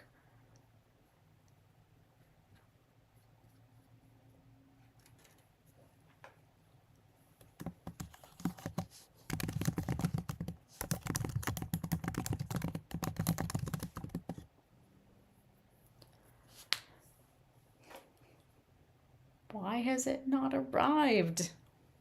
Does it not know that I'm waiting? Do you have any pictures of your intercessors?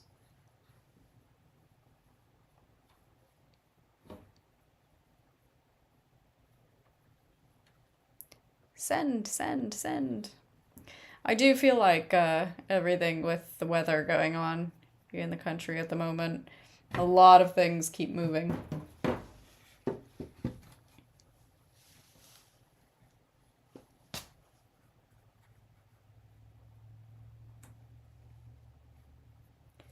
I've got stuff from Etsy that has been sadly stuck across.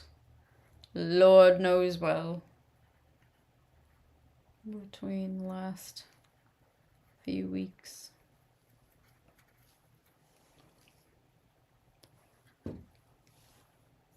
Perfect. Let's see. Oh yeah, those look good. And that's using a contrast over the top of Lead Belcher.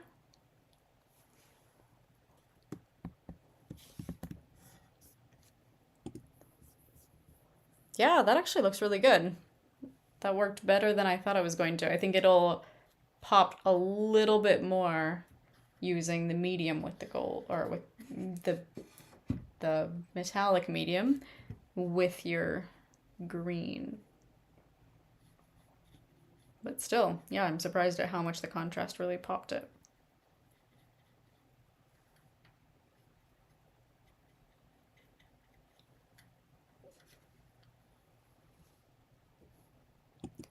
Another link. Oh yeah, that's a better picture. Yeah, that definitely looks good. You put a little highlight in those areas I see. Like the top of the edging on the knee and foot and whatnot. Well done. I like that color of green too. Hello, Shady David. Blood for the blood god indeed. Even though I am painting the Imperium, blood always for the blood god.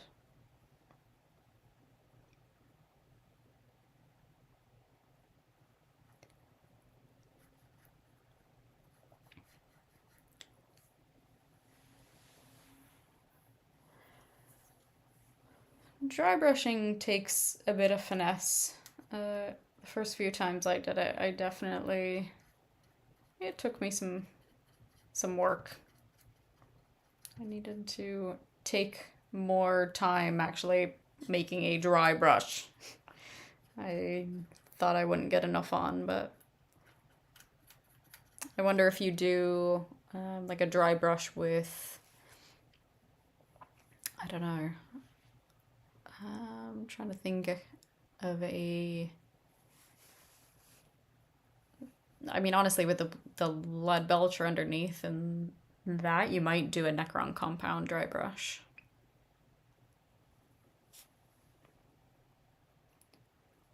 I don't know who Scarbrand is. There are many psychopaths. in Warhammer to keep them. Yeah, a dry brush, a light brown, get them dirty. Definitely around the boots. Possibly like the shoulder pads, do a Necron compound dry brush.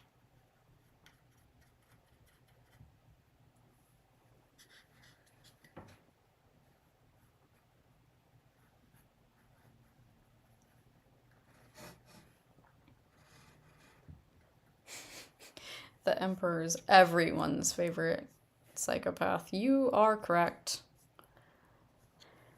That is true. That is true. He is a little bit of, I don't know. The Emperor thing is weird to me. I hate to say it, but I agree. He is a corpse. He is a corpse god. And then only some treat him like a god. Some just treat him like he is the one keeping shit together. And if he is that good of a psyker, I suppose he doesn't have to be fully alive.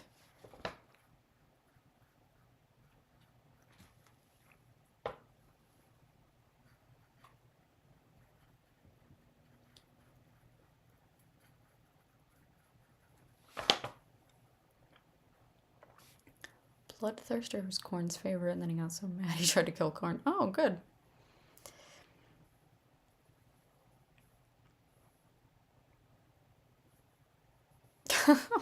Oh wow, I'm getting called Midlands. That's a compliment. I actually have a American mother, had an American mother, and had an American father and an Irish mother. So I grew up in Minnesota and Ireland, and then I actually spent a good part of my life in London. My teen years, my formative years from 12 to 18. And then I lived a bit as an adult in the East Midlands, in Nottingham. So I have been all over. I've been in the States now for total of 17 years. So most of the accent is gone. I live with very American accented Americans. So it's pretty much left me in most cases, but every once in a while, certain words.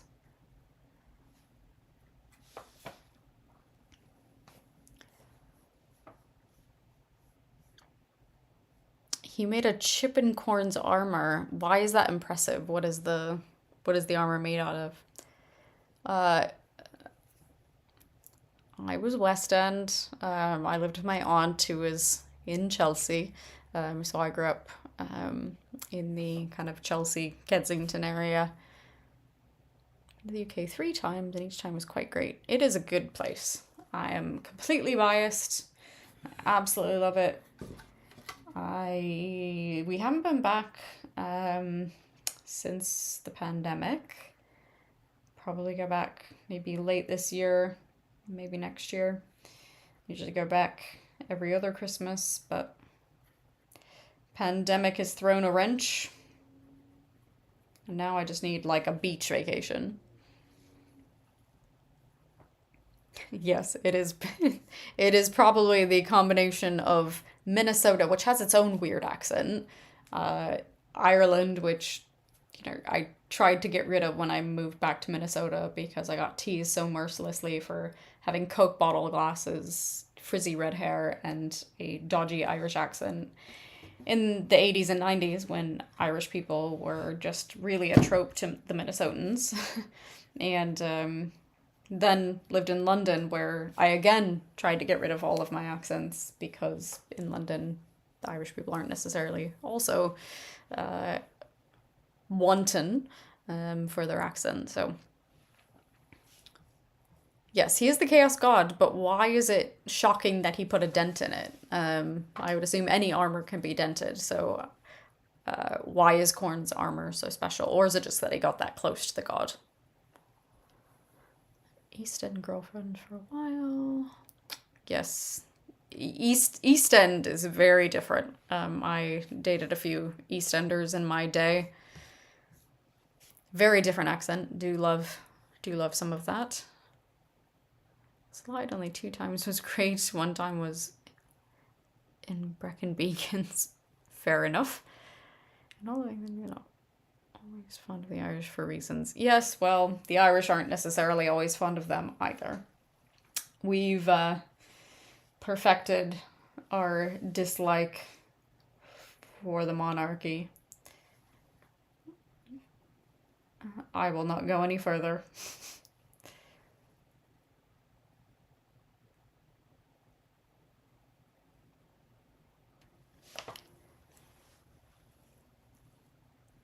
Got it. It's that he got close and managed it, and that makes a lot of sense. We do have a good reason to not be fond of them, along with a lot of people. I work with somebody who's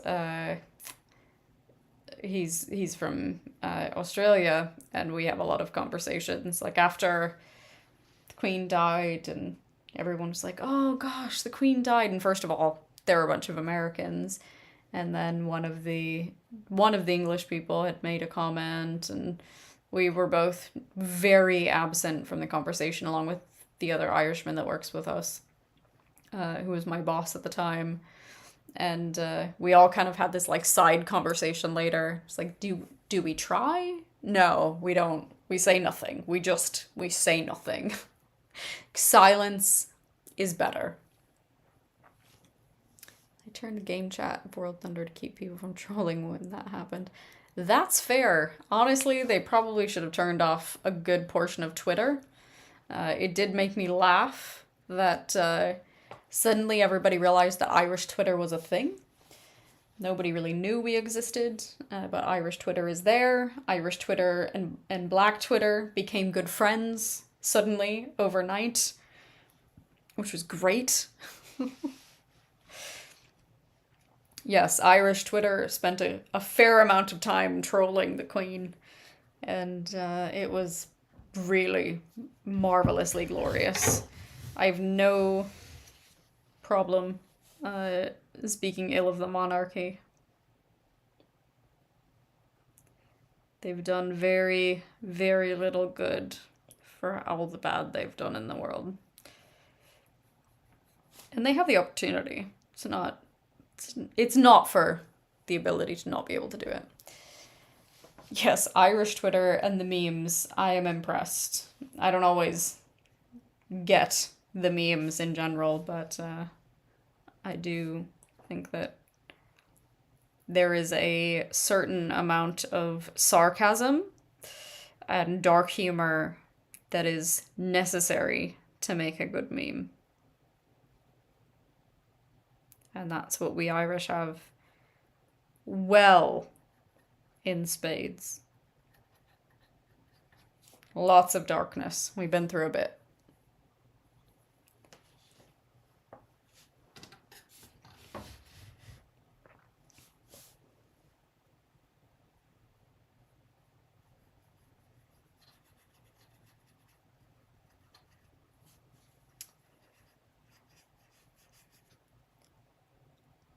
Every time I turn this over and I realize that I have the entire inside still to do, it hurts me right in the center of my being. Because there is a whole inside that needs to be the same thing that I just did on the outside. And that is, whew, it's a lot. It's a lot to deal with. Need a nap. Oh, well, thank you. It does look good. I do like this just general, I don't know, contrast, I guess, between the grey and the way that worked. Dry brushing in the white. And then it looks really good on the little pieces, which I don't have one near me, but they do look good with all of the tiny little bits painted different colors. These parts that are broken up a bit, like here, I'll actually paint these instead of gold. I'll do them, or bronze. I'll do those silver, so they have a little bit of contrast, almost like it's underneath whatever coat of, I guess, sheetrock or whatnot. which is kind of fun. I could just paint the inside black. You are correct. But again, I would know. I would know. I would see it. I would be mad at myself for not going all in. I am my own worst enemy when it comes to this stuff.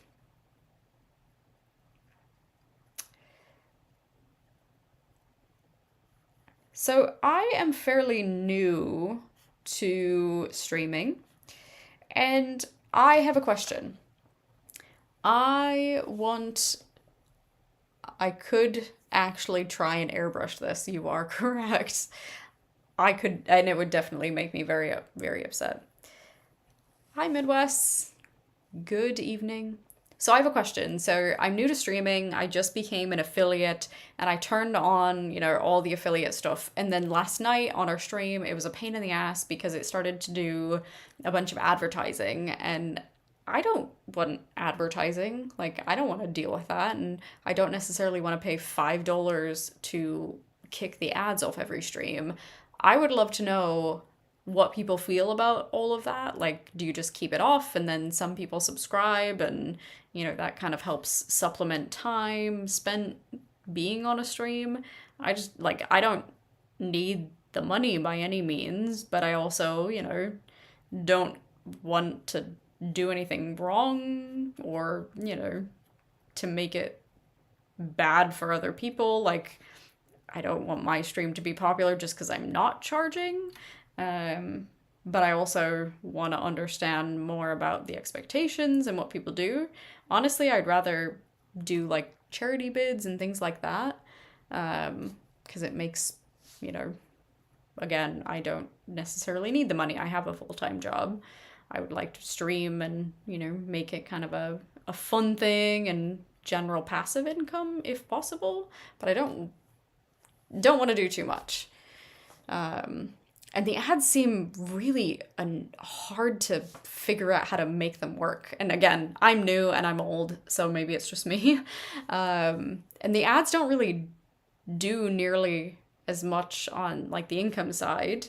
It just seems, I don't know, I was watching a stream and they did a really good job of getting people interacting. I would rather do something where you can earn points and then we can do giveaways, right? Like, do a giveaway for points. If somebody gets 100 points, they can enter themselves into a raffle or whatever kind of thing, and then earn, a piece or a commission or something like that.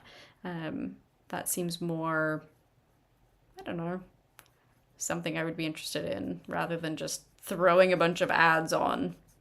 So, but maybe, again, I haven't really seen a ton of ads.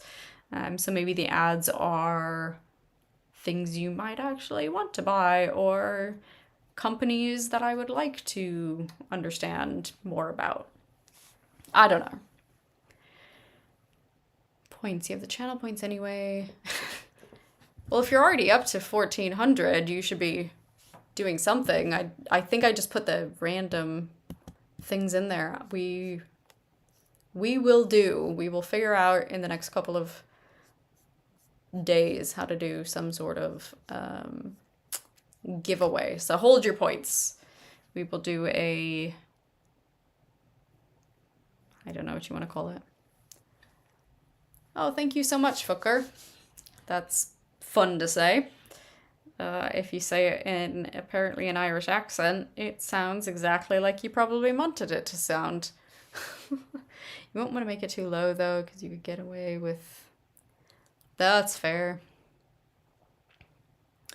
Yeah, I think channel points also just seems like fun. Like, it seems interesting and fun to me to do the channel points and to enjoy that part of the process versus, I don't know, the ads.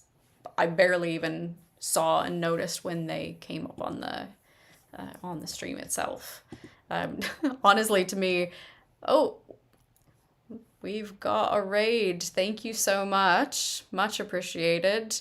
It seems like to me in some ways there's almost something to be said for the ads being attuned to your channel, but I can't really make that the way that it works. I don't know. I also feel like you're spot on.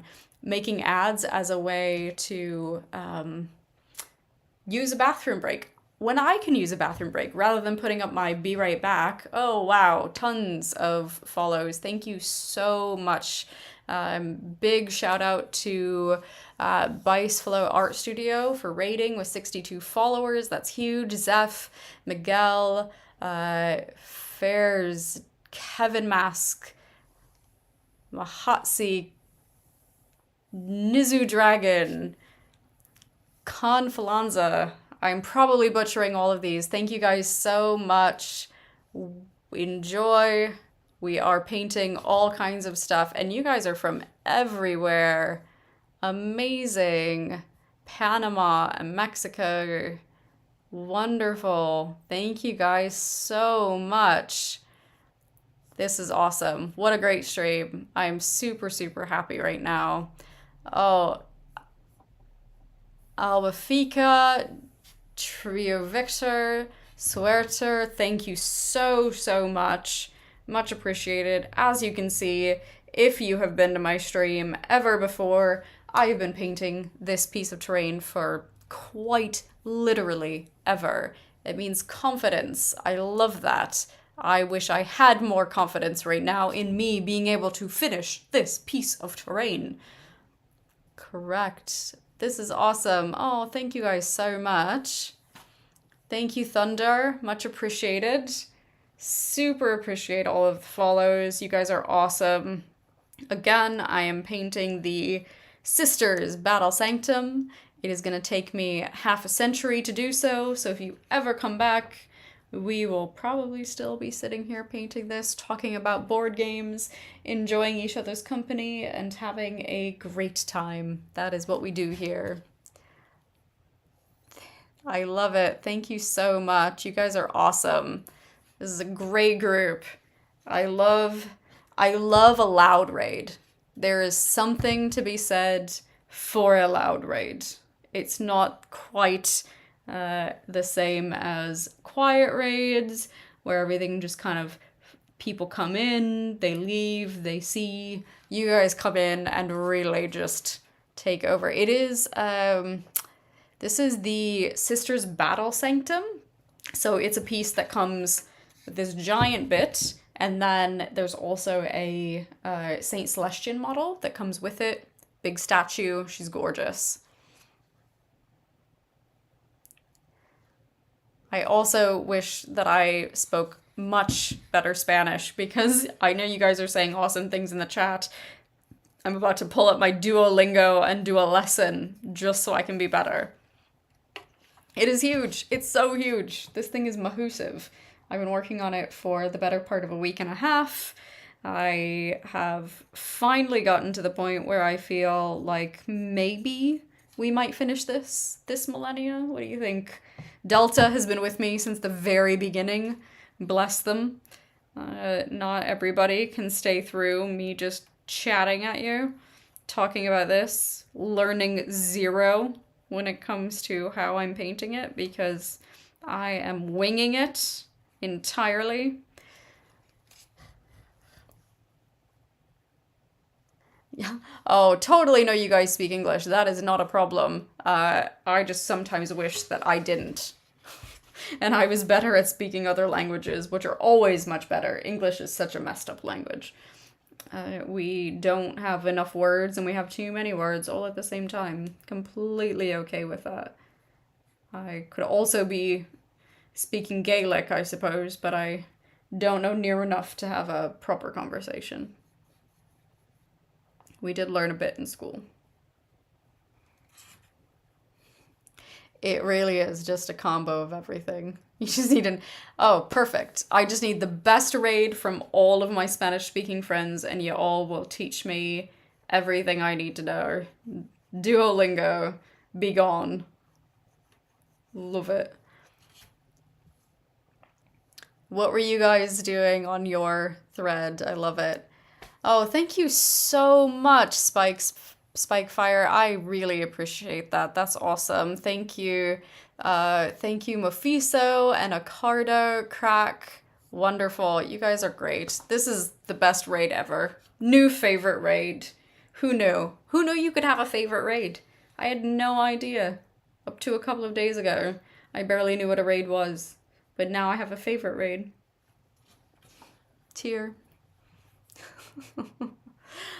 Thank you, Spike. It's not about needing the money. We'll figure out a better cause for it. I appreciate that you enjoy what we're doing. I'm having a ton of fun. Honestly, I've said it a few times. I think that this really it reminds me of ICQ and MSN Messenger and old the AOL days, and I'm so dating myself because I'm probably too old to even be on Twitch. But it reminds me of this concept where you talk to people, you had chats, you didn't know atom about them, and it didn't matter because you could get to know people. I was telling my partner about that I introduced one of my best friends. I met her on AOL Messenger on a this was back in the 90s on a teen chat. I think it was a teen Catholic chat because, you know, Irish Catholic. And I introduced her to my best friend. They're married and they have 3 children now from the internet back in the 90s. Like, this is a real legit thing. It's so funny. Mephicio, I play the sisters mostly, though I have been painting a little bit of everything. I've been having a really fun time playing these. I'm about to do a kill team with the Bloodletters and then a group of Demonettes. These are super fun. And then I've got my big daddy Bloodletter. Have a lot of fun playing him. And I'm not quite done painting him yet, but I've got his whole little Bastion army behind me. I'm about to do some Thousand Suns for the first time. And then I also have a Sisters of Silence and Custodes group that I'm painting.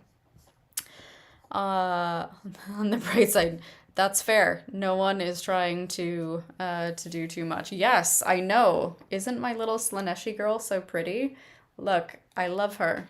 Her hair, I wish that I could get away with this hair, but being a redhead and my skin being so light, it would probably look like I was dead, which is fine, but she's pretty awesome. I really enjoy these. They were fun. It was my first foray outside of the sisters.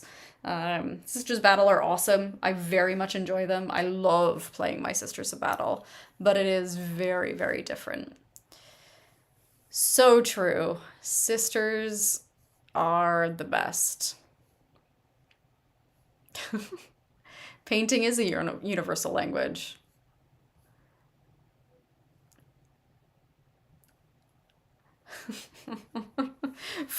Yes, that is basically, you just described my entire painting repertoire. For the Emperor, but burn this heresy, and then they can just battle in my cupboard. Hi, Hootie Hoot, welcome to the chat. I don't know much about the Grey Knights. I assume that one of these people probably knows more than I do about Grey Knights. I was chatting with some people the other night about them. Are they on? Maybe they're here. They might have some better answers for you. Haven't done a ton of the Grey Knights. I've learned quite a bit about the Knights in general from reading the most recent Dawn of Fire book. I didn't realize that there were such god machines running around the 40k universe. First rule of Grey Knights is don't talk about Grey Knights. Yes, okay. Apparently, you don't talk about it. Grey Knights slaughter some sisters in battle? What? Oh my god, no. You can't slaughter sisters in battle. That's not a thing. Not if you're supposed to be good. Don't summon a god. It's not okay. The difference is they're grey. Guys are cracking me up. All right, okay, it happened. It happened. I'll allow it. Younger sisters. Sometimes it sucks to be the oldest. I play the younger sisters. I play the Novatates.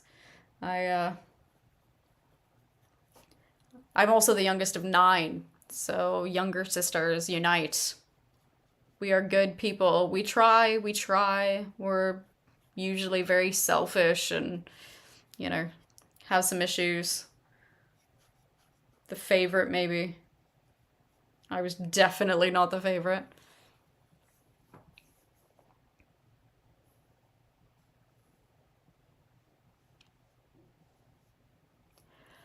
Youngest of 4. I approve. I approve. Youngest unite. Gonna have to put some more of my pro acryl bronze on the table. Second bottle on this model, people. Second bottle. Opening up.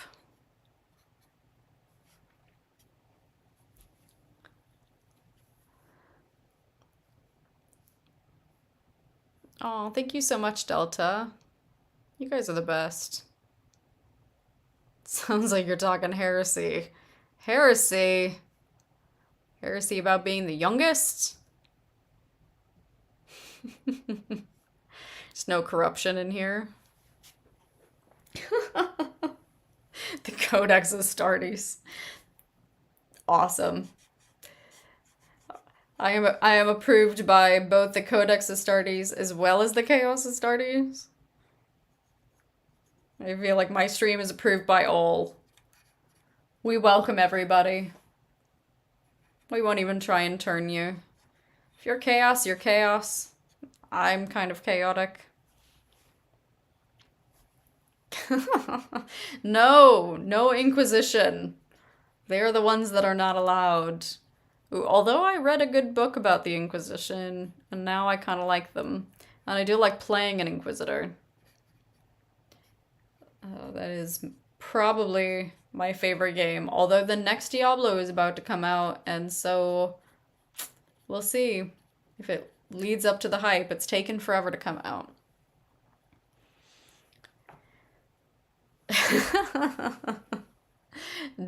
Delta's about to purge me with fire. Welcoming anybody. How dare you?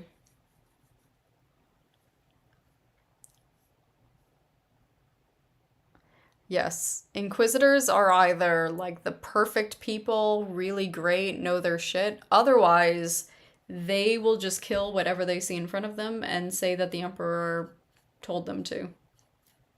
Yes, in the name of the Emperor. I could kill whoever I wanted. Didn't like the look of their face. I feel like it's not the Inquisitors you have to worry about, it's their henchmen.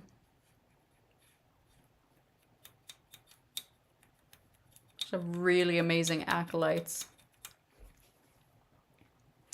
Absolute power is probably the root of all evil. It's not money.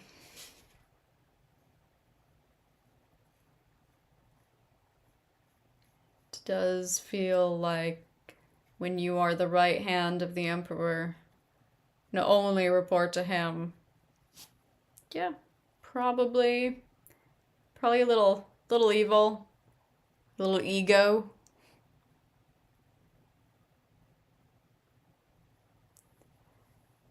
You know, corn is the best though. Blood for the blood god. He does demand blood. He demands sacrifice. It is the way. We cannot get away from it. And, I mean, honestly, the corn models, who else in the entire Imperium 40k universe has a skull cape? It is a cape of skulls. How would you not want to paint this? It's amazing. It's the Skull Taker. Seems obvious when you say it out loud. It's the it's from the Corn Bloodletters Skull Taker. So he's like the champion of the Bloodletters. quite impressive with his skull cape. Yeah, it's totally overkill. I mean, Great Horned Rat also very cool. I agree. I think that you are correct. And that is why that is one of the groups of models on our list to paint.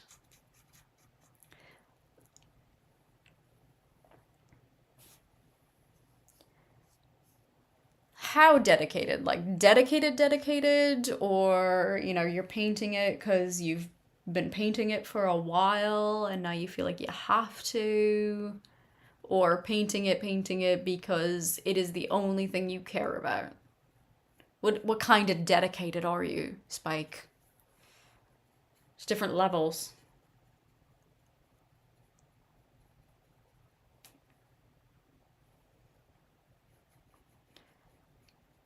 I feel like I'm dedicated to nothing when it comes to painting. I will paint anything that's put in front of me.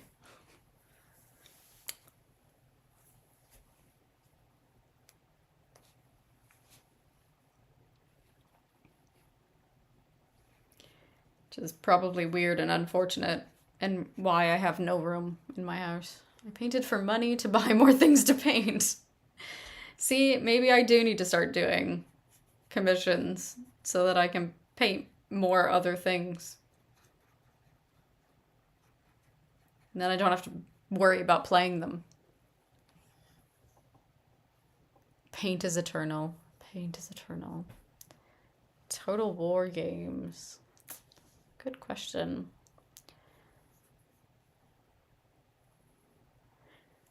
What did you drift out of fantasy to paint?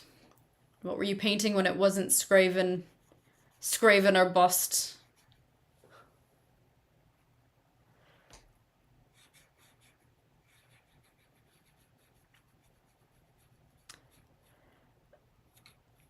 I miss color. I miss painting color. Star Wars. Right. That's fair. Wasn't even 40K. Sometimes we paint other things. I once painted a unicorn. It's fine. Some Amazons. Want some Amazons off Etsy?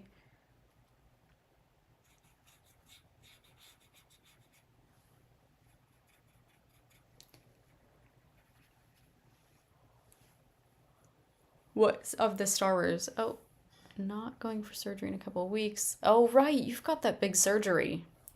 So you are going to be painting more.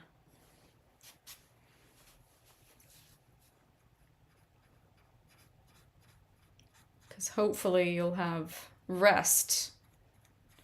Because that's what we're supposed to do after surgery, is take care of ourselves and rest. Doctor's orders.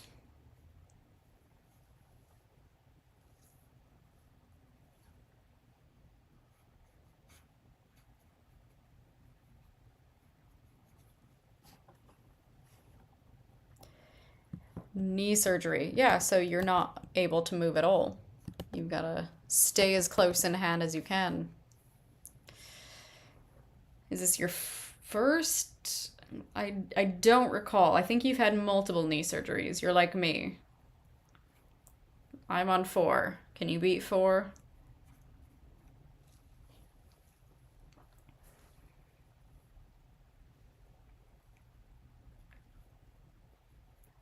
Are you not going to be able to weight bear at all? So stairs are an absolute no-go. Orthoscopic on this one, partial replacement. Ooh, yeah, that is a massive surgery.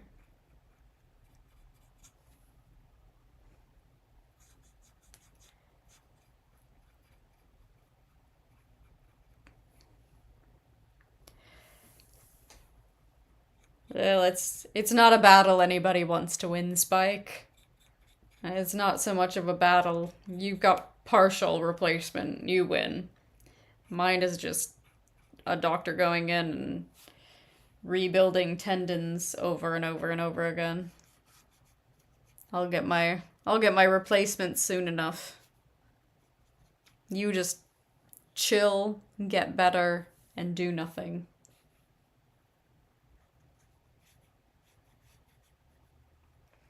Get big beefy biceps from walking around on crutches. That was the part. I looked like Popeye by the end of my last surgery. Hammer, chisel. Exactly. Yes. Yes, I've got a good 6-7 inch scar on my right knee. It's always funny when people don't notice it and then you kind of point it out.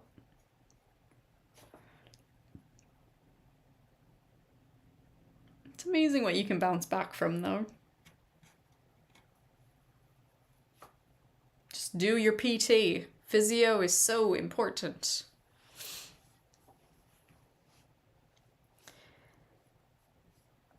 Oh, is it, what is the tear? Is it a meniscal tear? Those are just more annoying than anything else, it seems.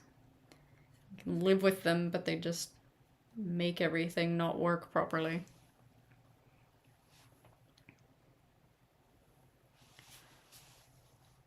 Definitely worth taking care of the bones. Our bodies are not nearly as much. Oh yeah, that I had the same. Mine was my medial meniscus on my right leg. Had that repaired. They are fun little things.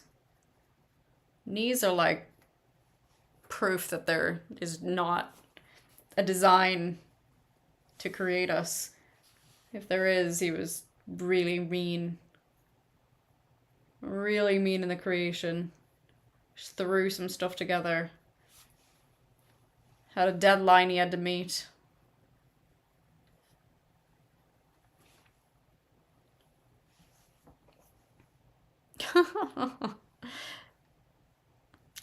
Yeah. I mean, also, let's be clear. Doc Martens didn't exactly have any doctors associated with the creation of them. Certainly not an orthopedic doctor. Should have gotten together with Dr. Scholl. Made them a little better instead of making us all flat-footed.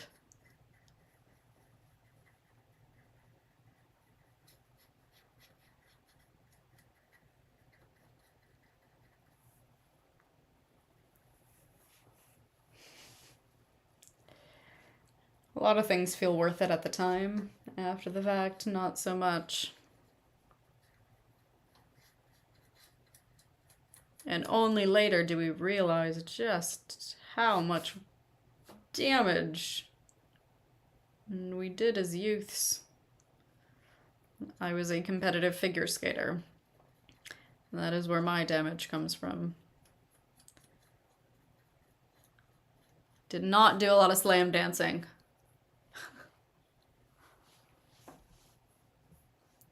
A fluffy meat stick? That is kind of a ridiculous way to put it, but it's true. It is true.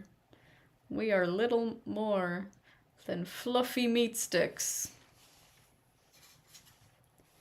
Our bone structure is not meant to carry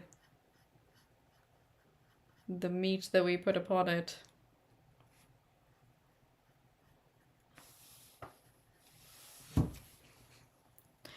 You guys are cracking me out.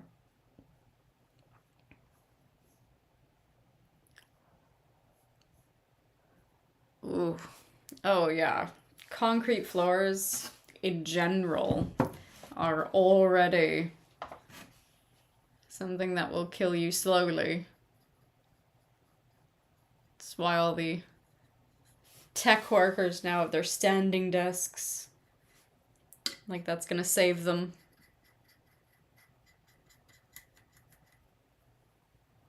Still walking around on sitting at a desk all day.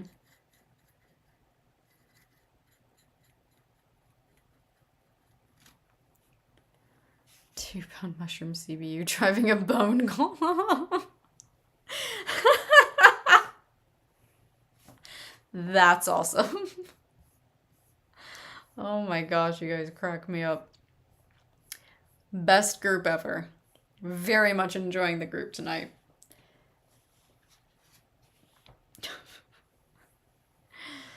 Bone Golem. It's my favorite character in Diablo, actually. I have a flesh golem that I use. I play the Necromancer.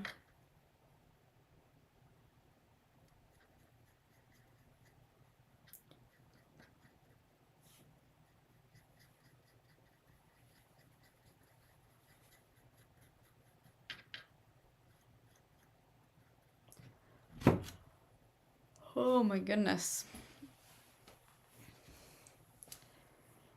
This is actually starting to look like it might be a real thing. Still not even close, and I'm still going all over the map on it, but I feel better about it. One of the streams I followed ended up fighting what they just called a sushi golem. What was it? What were they playing?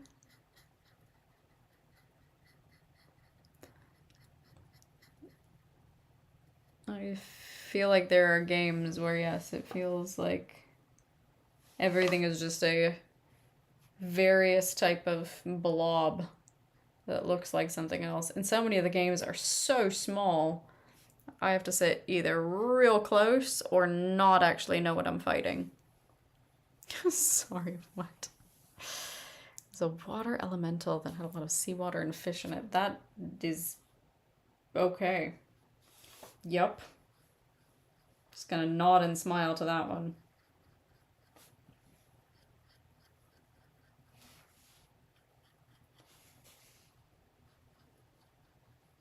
But I do understand the term. That does make sense to me. Sushi golem. Water, fish, big bag of all of the above. Okay, I am going to run and take a bio break. Chat amongst yourself. Spike, it's up to you. Keep the chat moving. Talk about more fish fry-ups and do all of the things you need to do to make the sushi chat keep going.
Okay, I really just needed pretzel bites because who am I if I'm not eating?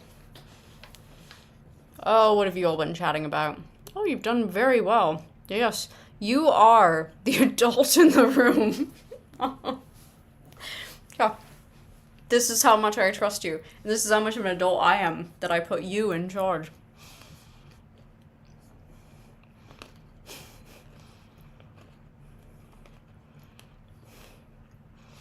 Oh boy. I didn't say you're the voice of reason.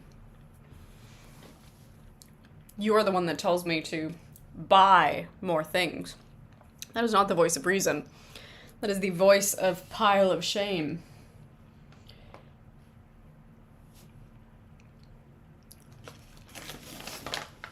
Buy all the things. I'm gonna eat all the things. So good. Pile of opportunity. Yes, pile of opportunity. No shame. We do not have shame in the house of Unlikely Gamer. Thank you so much, Zombie Bunny Creations.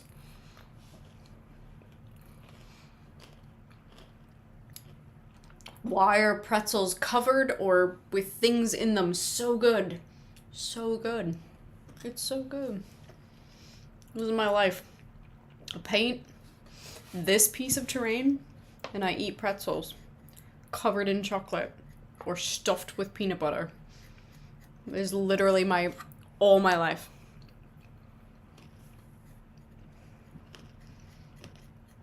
At least I have you all. You make my life worth it.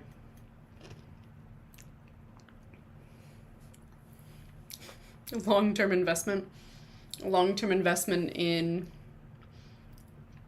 all of the armies that I could play in Warhammer.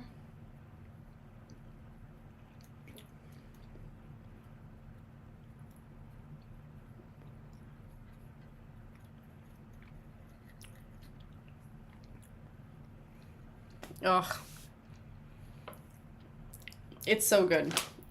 I swear to you, the best thing in the world is a pretzel nugget from the good people at Whole Foods, along with a chocolate-covered pretzel from the good people at Whole Foods, and you put them together, and there's no eloquent way to eat it. You just have to kind of shove it all in there, but it is so good. It's so good. It's so yummy. It tastes like heaven. It tastes like heaven. I don't know why I never did this before I started doing this stream. Yes, I know. That is what I should give away. If you get points, our first giveaway will be a bag of pretzel nuggets and pretzel-covered chocolate-covered pretzels, and we'll do the whole thing. It's literally a peanut butter cup covered in a pretzel. So good. So good. But you look like a complete fool because it's too big.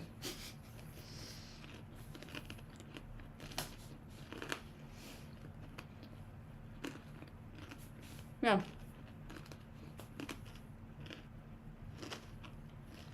It's not stream food. Oh, but it's so good. Yeah. So good.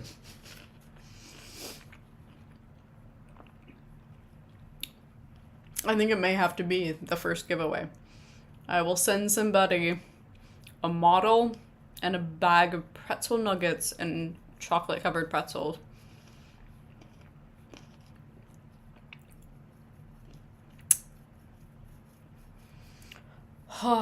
And I might send you, like, this unfinished to finish for me. And at that point, you can just keep it.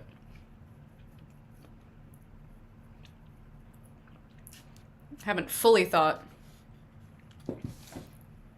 of pushing this thing out. Wait, what? Vito. Welcome. Thank you for listening. Appreciate the lurking. You can get Reese's peanut butter cups with pretzels inside of it. Where do I find this? I appreciate that you love my work. I'm far more interested right now in the fact that you can actually get this thing that I'm shoving into my mouth.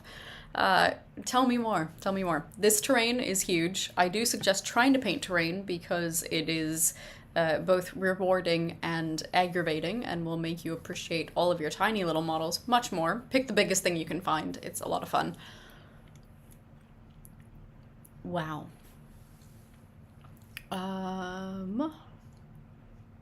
What else are you guys talking about? Oh. Vince Ventrulon terrain. Oh, thank you. I will look at that.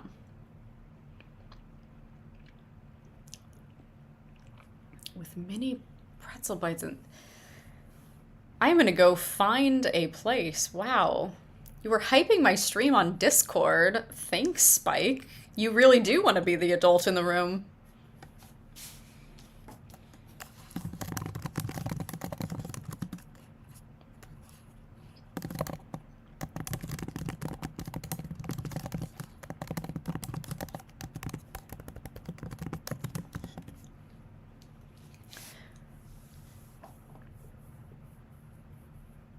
Aww.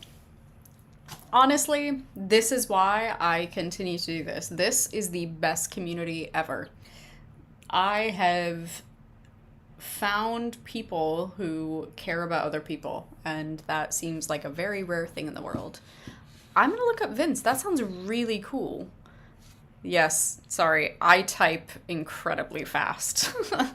It's probably scary to listen to the typing in the background.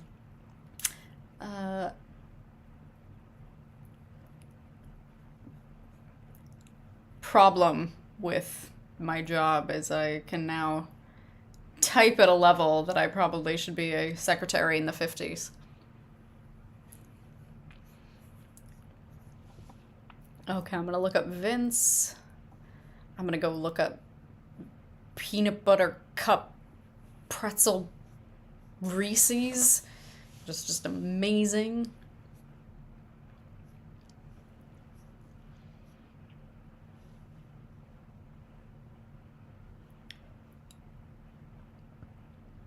I remember taking typing classes in school, like on a proper punch keyboard and starting with, really figuring it out on your own and then taking classes.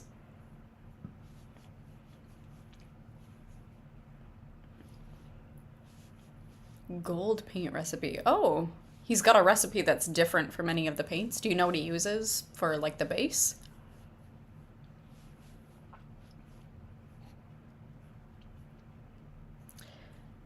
Bad habits in typing are really hard to get rid of. Don't get too sad on yourself, Crypt Shadow. It is hard to get rid of bad habits. Yep. I learned on a manual typewriter with push, push, push. And then I just switched to a computer. Interesting.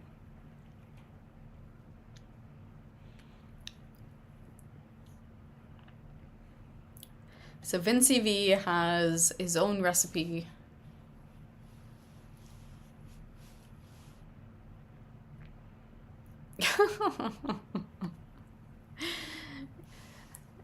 I mean, I work for a German company, so yes, sometimes when German people repeatedly tell you to do something, it can get overwhelming.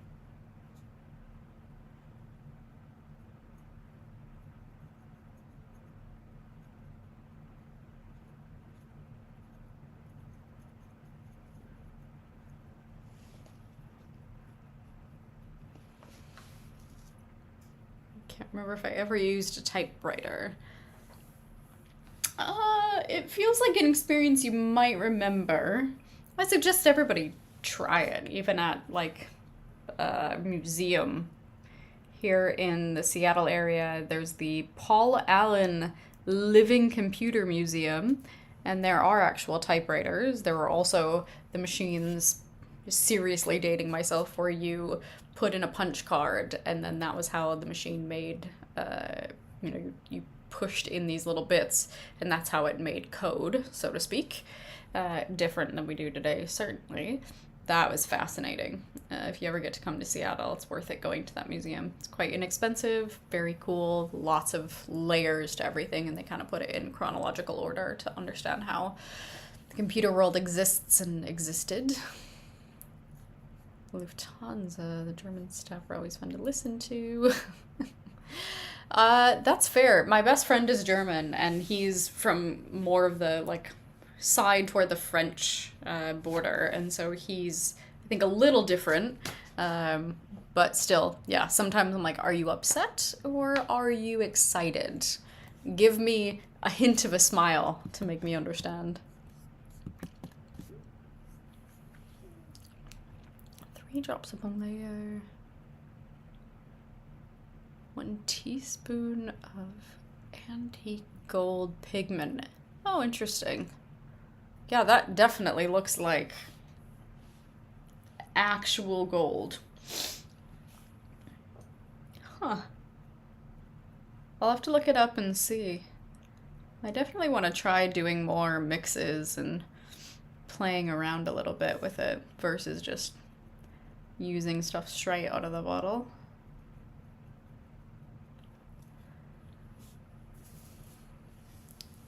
Well, thank you so much for the follow, Real Nick Aprio. Much appreciated.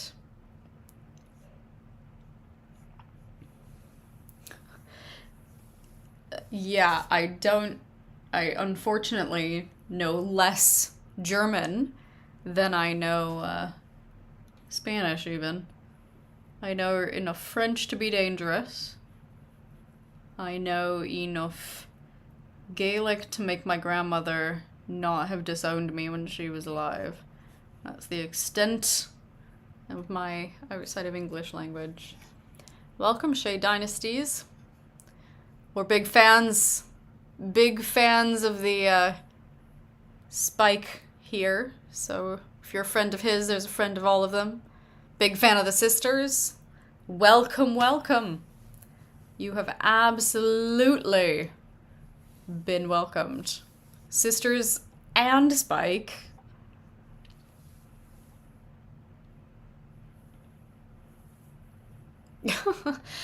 We have a couple of games that are in German.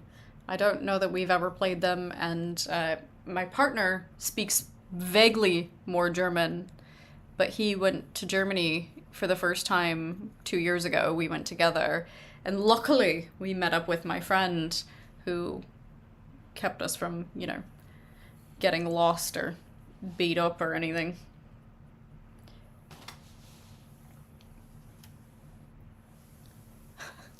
I don't. Can you do the fancy bee? You can do the fancy bee.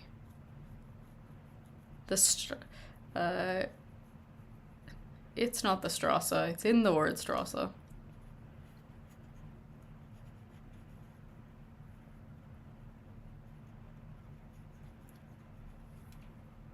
Favorite German term I learned was Hergelin. Egg-laying woolly milk pig.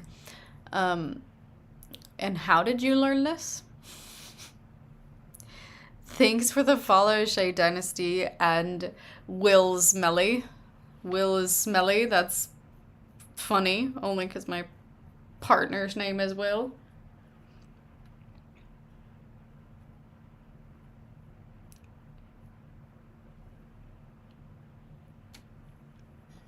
Schadenfreude, indeed.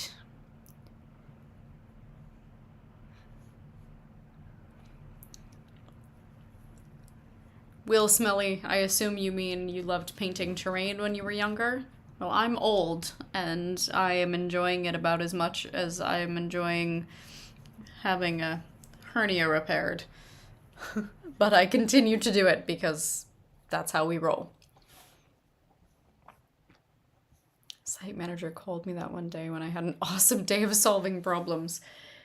It is funny because every once in a while I will say something and then they won't have the English word for it and they'll use a word. And then when they give me the translation, they're almost embarrassed on how much that one word really means. I think it's funny because American words are, and American, I mean, English in general, Americanized English, is so different. You have to say the same thing and it means 14 different things and you have to understand all of the different connotations to it. And then, there's certainly some meme that our children have really changed entirely for it to be something less than it was originally or what I know it to be. I am shocked.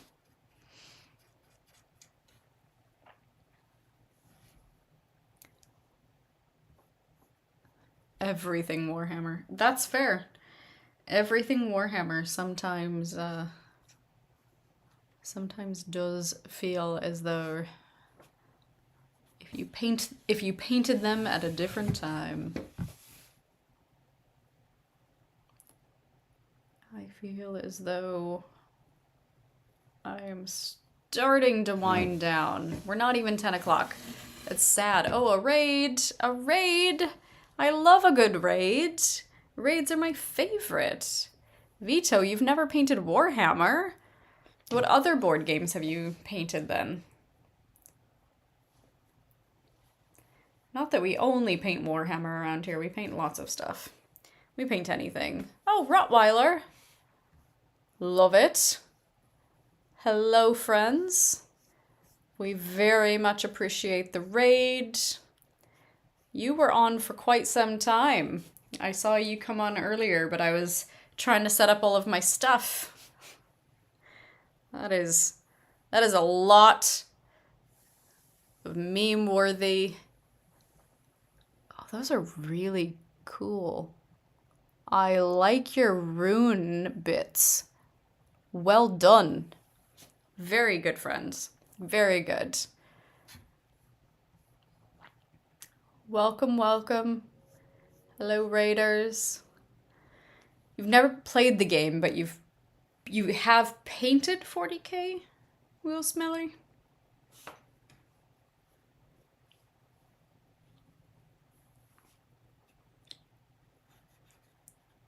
Or have you painted other board game stuff?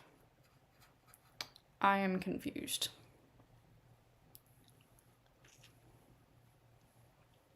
My little synth. Aww.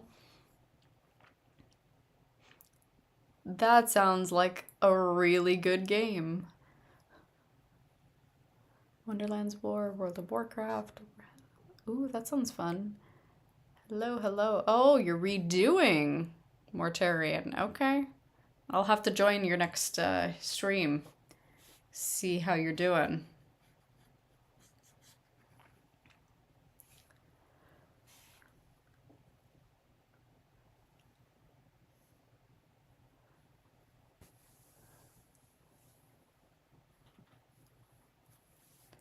A ballet and dinner. How fancy. Basically deleted the Veritas and redoing it. Got it. Yeah, every once in a while, I want to quite literally just throw a model against the wall. If that's what you mean by deleting, then I concur entirely.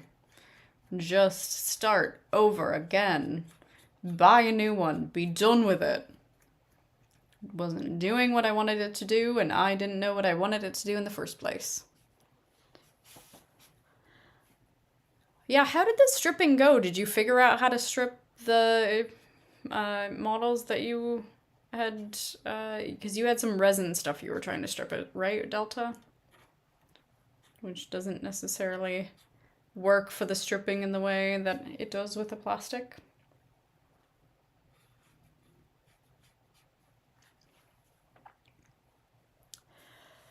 Yeah, corrosion can get... Oh, welcome, raiders. More raiders popping up. Welcome to the chat. Simple green resin. Yes, that was what we suggested. No, Games Workshop. They're typically not. Some of them are. Like, I have some of the older Assassins that are resin, but the majority of the models now, like this style, if they're this kind of gray style, they're going to be super just typical plastic PLA type.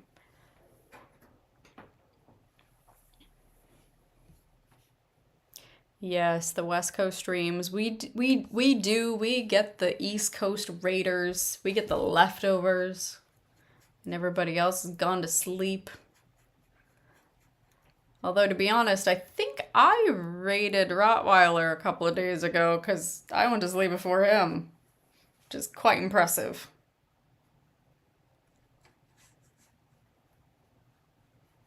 Apparently he's keeping himself back on the right side of the law tonight.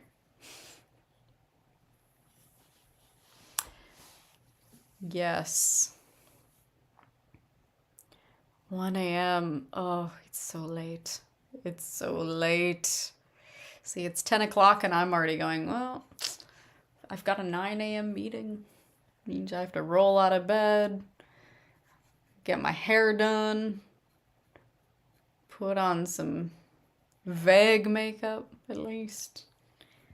Since I took my contacts out midstream, I gotta put those back in the morning. Or I can just. Actually, it's gonna be sunny here in Seattle. I can't wear these. I gotta wear sunglasses. Oh, Spikes, you're doing physio before doing your surgery? Holy cow. Ooh. A kiddo bus at 8 a.m.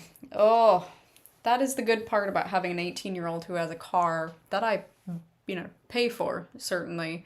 But at least he can get himself to and from school. It gets better. It does get better. They go to school earlier, too. And then they do their own thing and they get jobs.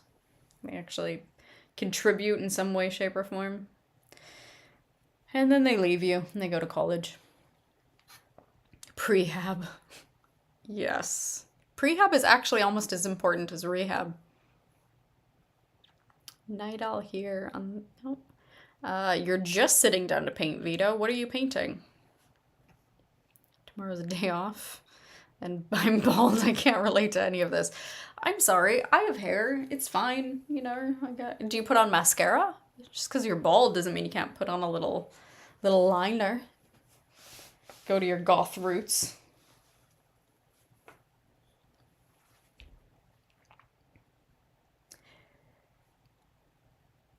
I think the next stream when I start painting, I'm going to go away from this for a while. I have some Slanesh terrain that I've been wanting to paint. It's very fun. It's kind of cute. I might just switch to that, do a little color. I'm starting to get a little over bronzed.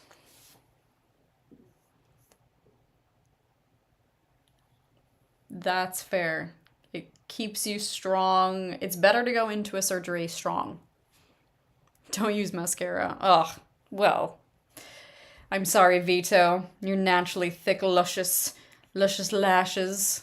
No mascara for you. No need.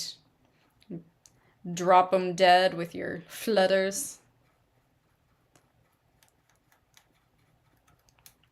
I've gotta layer stuff on. I'm now to the point where, I'm old enough that every time I see some kind of small wrinkle, new wrinkle coming up, it's like, oh, should I be going to someone for this? Am I to the age where I should start doing something more than just putting lotion on? Is there a doctor that can make this go away? Should I just own it?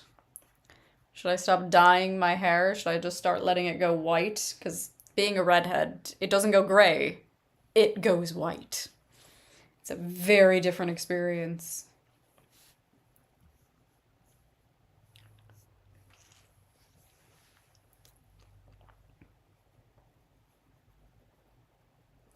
Is there a lurk command, Rottweiler, I'm not aware of?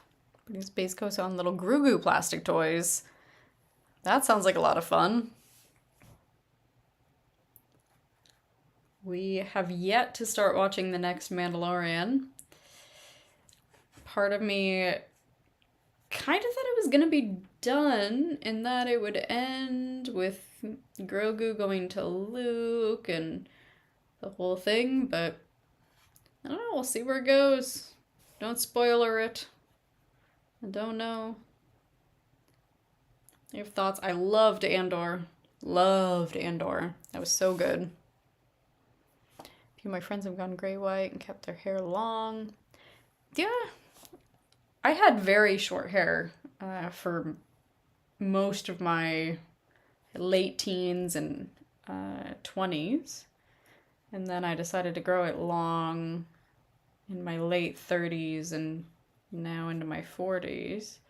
And that has been, I think, actually maybe more difficult to have longer hair and go start to lose the color. Just because I think if it would have been shorter, it wouldn't have been as noticeable for me. Mando season 3 is kind of meh. Oh, that makes me sad. Okay. Alright. That's fair. Every gray hair is a trophy. I do feel like I could probably assign a moment in time to every gray hair I've had. Most of them dedicated to the plight of having a teenager in various points, or a step teenager. They do put you through a lot. It's made me wish that I could go back in time and apologize to my own parents for all of the ridiculousness I no doubt put them through. All of the prefrontal cortex not being quite ready, but me thinking it was and making really poor choices. That's really sad about Mando 3. I had high hopes, but I also thought that maybe it was kind of done. Like, I didn't see where the story was going to go from here. It felt like there probably wasn't a lot of story left. And it also felt like they sort of sandwiched, for lack of a better way to put it, the stuff with the other characters.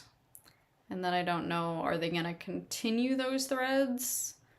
Or what are they going to do? And now that they don't have some of them in the storyline at all, just because the actors aren't in it, then it feels a little forced. I don't know. I love everything Jon Favreau typically does, but yeah, forced. Forced the force. Don't force the force. But Disney's gotta sell their little models. I don't remember what thread I was watching. I think it was a Twitch stream, watching where people were talking about the concept of Disney possibly, what would happen if Disney bought 40K. Ooh. That was pretty funny to just listen to people wax poetic about the idea.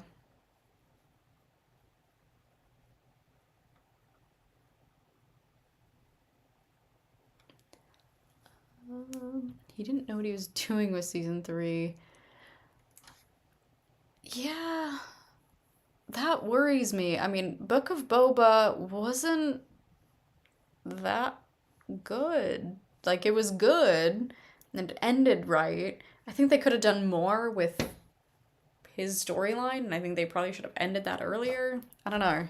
Yeah, and then they just hijacked the end of it, and it was all about the Mandalorian, which seemed really counter, and I think they're trying to get the younger audience to care, and Grogu really got the younger audience hooked.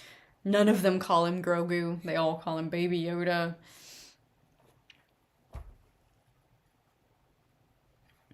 I don't know.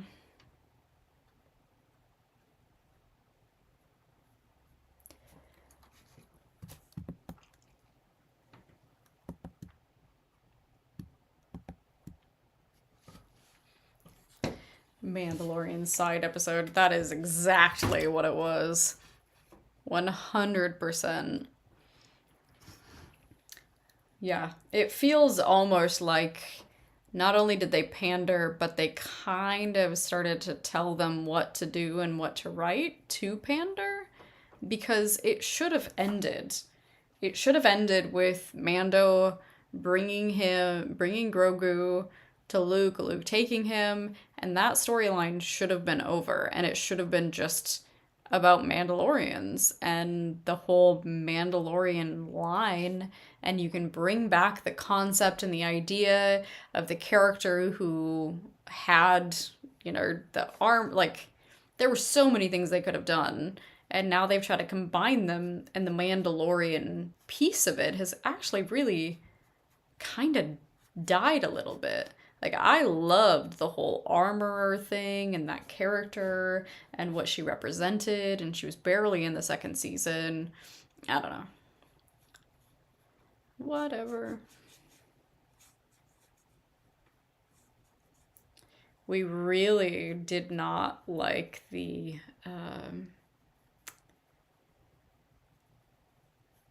oh gosh, I'm struggling to even remember the name of it.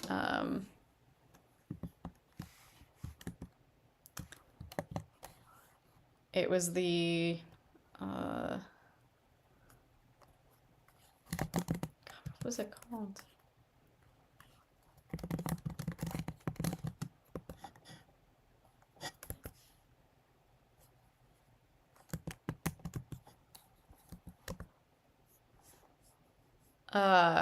Kenobi. Yeah, I guess it was Obi-Wan Kenobi. Was it Kenobi or Obi-Wan? That series was not nearly what I had expectations for.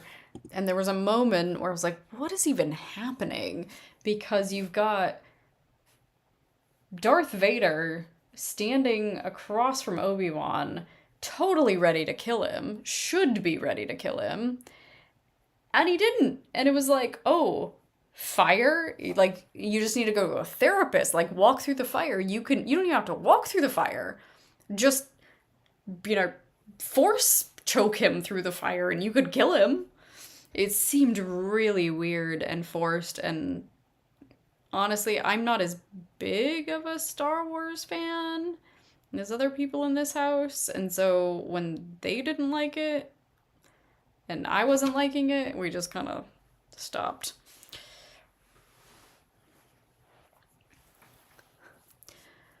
Yeah, you're allowed to love it. I think maybe I just didn't have some of the background. My son liked it more than anybody, honestly, and he did watch all of the Clone Wars. I think he's the only one who got through all of them. I think he actually read all of the comics and stuff associated with that too.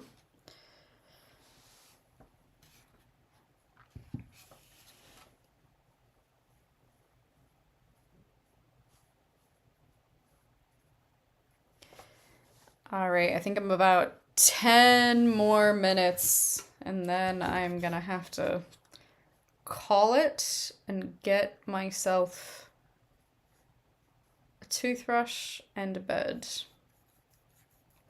In that order. Nuances and background details are super amazing. Maybe I don't know enough about all of the Easter eggs, actually. That has happened, and there were things even in the Mandalorian that had to be pointed out to me, because I'm, again, not a super fan. My partner is a super fan, and he actually really disliked Obi-Wan Kenobi, or Kenobi, whatever it's called. Like, really disliked it, got very upset. In that I watched the originals in the theater sort of way.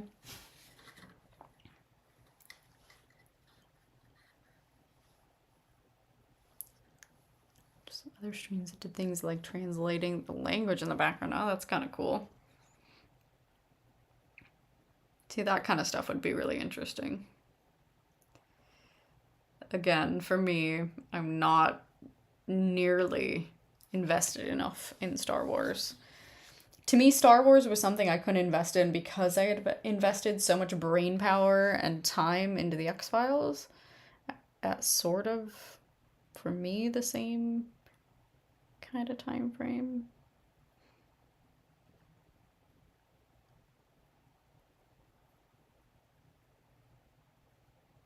I never watched them in the 70s or the 80s. Then in the 90s, I was all X-Files all the time.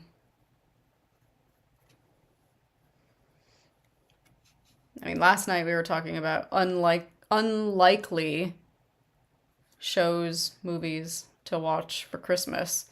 There's an X-Files episode that I watch every Christmas, and I watch it religiously every Christmas. The Ghost That Stole Christmas. Best X-Files episode ever. Best Christmas episode ever. The Jedi names that were in the background sets up all kinds of potential story arcs because several of them are non-canon. Oh, okay. I mean, that's fair. Like, if there's ways and reasons why they set stuff up the way they did, like, totally okay with that.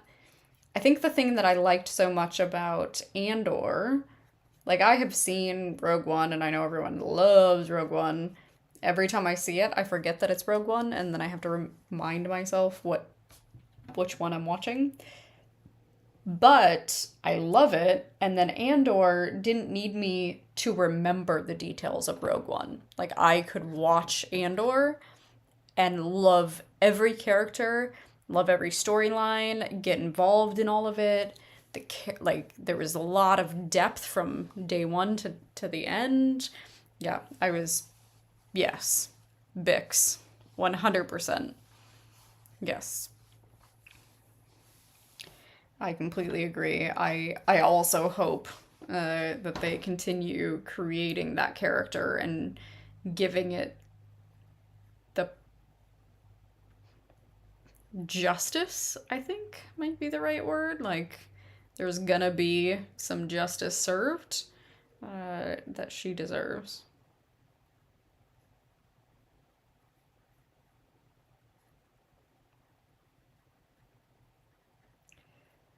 Yeah. I mean, there's some good stuff in the Star Wars universe. The final scene of the final Andor will be right where. Yeah, and I'll be honest, I also really like it when a series has a start and an end point. It always feels like if a series doesn't have an idea in mind, they'll just go on forever. uh, Walking Dead. They'll go on forever. If they're actually a, a point in time, they do a good job of telling a story that they're trying to tell versus just keeping themselves on television. Um, Honestly, totally not sci-fi, has zero to do with anything that we've ever talked about, except the fact that I fucking love Gillian Anderson. Uh, there's a BBC series that I think it was on Netflix. It might still be on Netflix. I'm not sure. It's Gillian Anderson and, funnily enough, Jamie Dornan. So English woman, English American woman, Irish man. And it's called The Fall, and it's a whole serial killer drama. But you can tell from the moment you start watching it, it is completely based on there's 3 seasons. Each season has an absolute start, middle, finish, and then it moves on to the next, and they are meant to be done in a very certain way. It's the best three season series I've ever done. I absolutely love it. And you are right, we are not worthy to bask in the amazingness that is Gillian Anderson. That woman is a absolute goddess amongst the rest of us, and I can only hope that one day she will ever know how much I adore her. Because it's a lot. Because it is a lot. Gillian Anderson is, long story short, when I was, a teenager, I wanted to be a doctor. And then I decided that I was really terrified of the idea of killing people. So I didn't want to be a doctor anymore, and I wanted to become a forensic psychologist because of her. Because she brought science, and I mean, yeah, she made science and being a female and being part of the FBI and all of this a part of the mainstream. It's not what I do today. I ended up leaving all of it, and I do random stuff now. But she gave me the worldview that a woman was capable of doing those things, that you could be a realist and push back. And yeah, like she developed a character that wasn't ever created, wasn't really popular. Representation's a huge thing. And even again, like I didn't become any of those things at the end of the day, but it gave me the concept that it was possible. It gave me the ability to believe. And then she's just this stunningly gorgeous woman. If I can look a tenth of good as she does at her age as I do, I will be thrilled. I will be absolutely thrilled. I would like to know her regimen when it comes to FaceTime stuff, because I feel like she either pays a lot or does some kind of shocking ritual, like sacrifices virgins or something. Superfoods. I just need to eat more blueberries. Well, I have nine. Nine? We might have more now. 9 or 10 blueberry bushes. So big, big superfood fan. Can they be coated in chocolate? I think dark chocolate is technically a superfood. It's full of antioxidants. So I disagree. I say yes. I say yes, as long as it's dark chocolate. Final question, like saying you're something of a UK gal, you're favorite Doctor Who. Oh. Tennant. I mean, Tennant is the Doctor Who to me. It's hard not to say Tennant. Yes, the Scully effect. You're spot on. That's exactly what happened to me. It was this concept that I don't know. Yeah, it got repetitive. All of the Doctor Who's get repetitive in general. Yeah, Gillian's role, and I don't think she realized how pivotal it actually was and how much of an impact she was making until suddenly, you know. I think she also.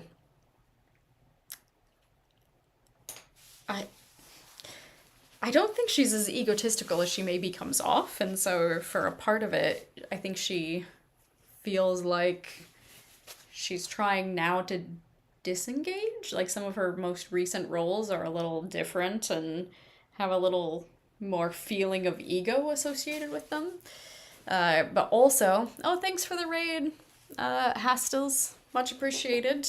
We're about to wrap up, so we'll be raiding on. Raid away. We'll continue the raid from here. Love the raids. Thank you so much. We're talking about Gillian Anderson. If you're not a fan, GTFO. You're not allowed here. We're not welcome. We are talking about how awesome she is, how much she pushed things forward. That's kind of one of the things I also loved at the fall. It was a very reminiscent of Scully character in some ways, but different. Like she was a strong, confident. Oh, thank you for it. I much appreciate the follow. She was very strong, confident, a female, investigator. And it kind of all came to a head for me watching it and watching this character that I grew up loving playing another really strong character who, like, the dialogue in it is beautiful. If you're at all into crime fiction, it is so well done. It will freak you the hell out. Oh, thank you, Video Caesar. Hello and welcome. Yeah, it's very, very good. It's probably coming up for, I don't know, 5 to 8 years old. It's a bit old. And it's also kind of funny to see Jamie Dornan playing such a dark character when he usually plays a little bit more funny, interesting, comedic, handsome types. It's a very different character for him in general. But it is a pretty badass character for Gillian. Hello, Raiders. How are you all? Much appreciated. Holy crap, I've been going for almost 3.5 hours. No wonder I'm so tired. Been up since 5. Still on with you guys all. This thing is still not done, but honestly, I got a lot done on this tonight, and I am fairly impressed with myself. Look, even almost the whole bottom bits, the whole top thing. We will get this done. We will get this done together. I will probably do a different thing. I will probably do the Slanesh terrain on the next one, just to do something a tiny bit different, because this is getting a little exhausting. It's so big. So big. But it is so cool. It's really gonna be fun terrain to play. What are you doing? What are you doing, Hastels? Why is it better than what you're doing? I don't believe you. Don't believe you at all. You guys always say that, like, you know, oh, what I'm doing is not cool at all. And it's always awesome. Show me pictures. I want pictures. Show me pictures.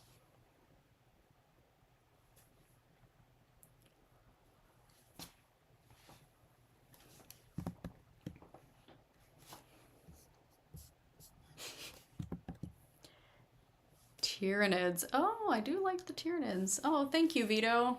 Much appreciated for the follow.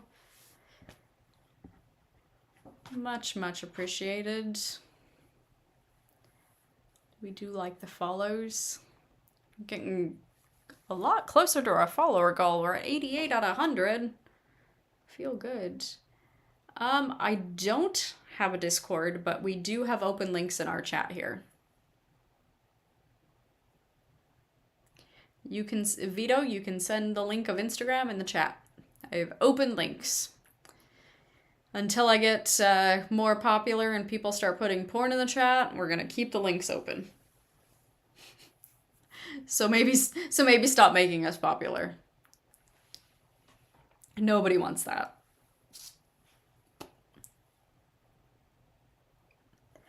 I want to see Tyranids. I want to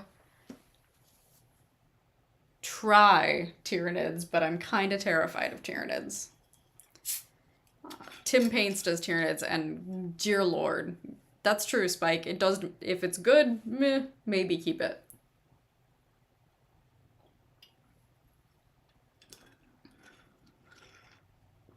No links. You have to post actual pictures.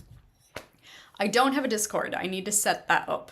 One of the many things I need to figure out how to do. Oh, definitely. That is not a rumor mill. I think there's nothing that picture could have been.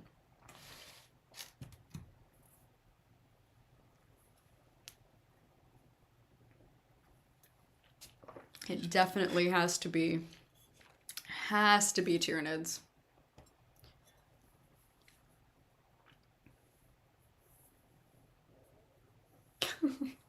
That is fair. They might just make it entirely different. They'll be like, oh, you thought it was gonna be Tyranids? No, actually, we're gonna make it Tau.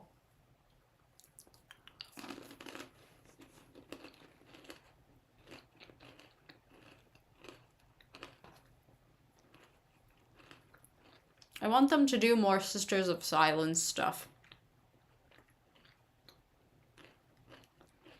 I want a Sisters of Silence book, an actual book. Not a part of another book. I think the Null Maiden stuff, like, I want to know why. Why do they exist? Why did they find them? Why do they go and hunt them down?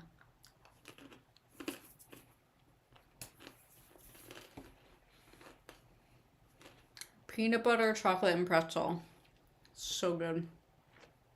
They hunted down, they went and found all of the nulls, and all of the women that were nulls they turned into Null Maidens, or tried to, I guess, and then they would basically breed them.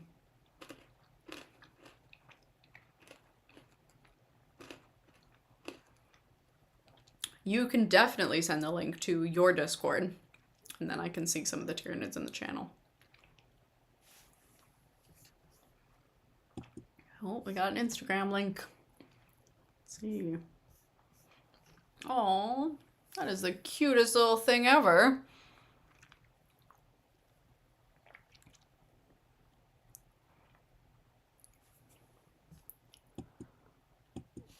That's really good.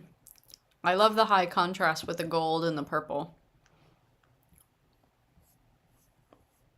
Which game is that from? It's a cool model.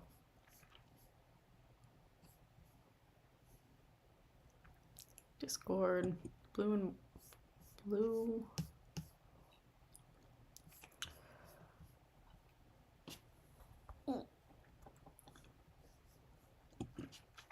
Beep boop beep, I am a human. Can you click on an image of someone playing soccer? Yes. Yes, I can. Because I am a human, and that's the kind of thing that humans can do. which is sad because I never get it right.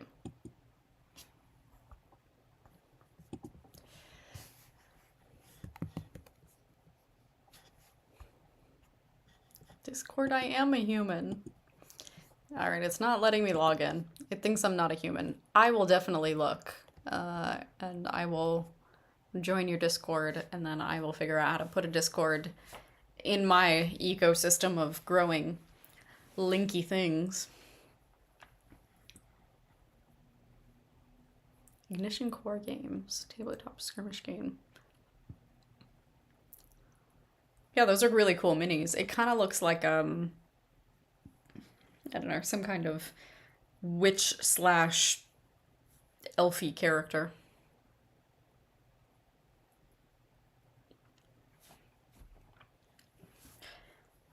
All right, y'all. I need some sleep. I've been awake since 5 a.m. And I will... Hastels, I'm going to follow you, and then we can continue this conversation offline. I now have your Discord link. We will continue. Oh! Happy St. Patrick's Day, Team Snake. Oh, well, I mean, depends on if you're talking about actual snakes, which are fine, or, you know, the snakes that is the metaphor. Also Team Snake, so Team Snake all the way. St. Patrick is also himself a metaphor. Being Irish, there's a lot going on there. Yeah, we'll chat, Hestels. I do want to see your Tyranids. I'm sorry, I cannot get Discord to know that I'm a human. It's asking me what soccer is, and I'm clicking on the soccer. Oh, there we go. More. Is it gonna? Oh, now bunnies. Oh, I have to tell a bunny from an otter. Okay, we'll see if this one works. It's giving me a new thing at least. I have the wrong username?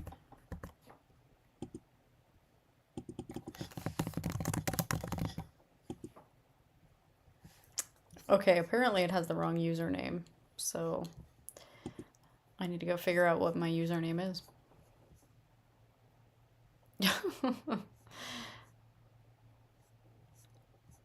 Bunnies are cute. Bunnies are food, otters are cute. Oh, that's dark. And only the bunny in the head is missing. You guys are getting very, very dark this late. Well, for snakes, bunnies are definitely food.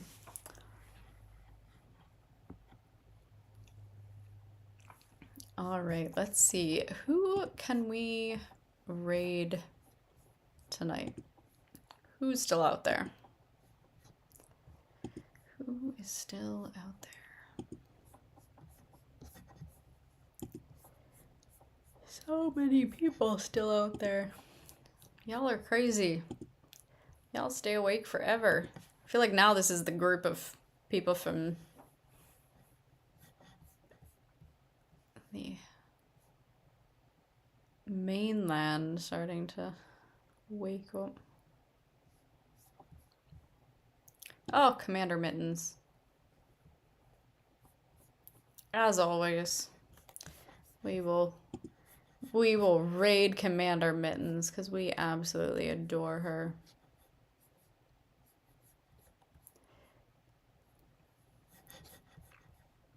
And she stays up way later than I do. Because, well,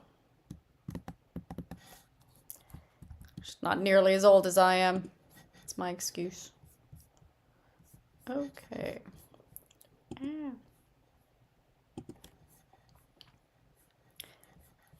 It was a pleasure having you around. Thank you so much.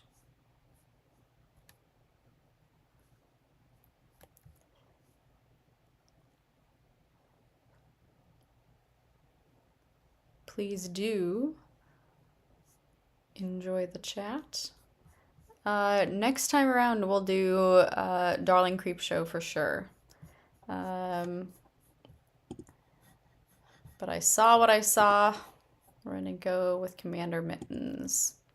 Thank you guys so much. We'll be on sometime over the weekend, probably for a paint session, certainly on Sunday, probably evening. We're going to be doing something in the morning, so I'll have to change the time. It'll be towards the afternoon, evening, and then maybe do a kill team game. I know Will wants to change to the Kroot, so it'll be Kroot against Novatates on Saturday, if possible. Probably take a chill day tomorrow, not do anything streaming wise, but it's great to have you guys. Thank you so much. Thank you to all the new followers. Awesome raids tonight. That was great. Thank you so much. Enjoy.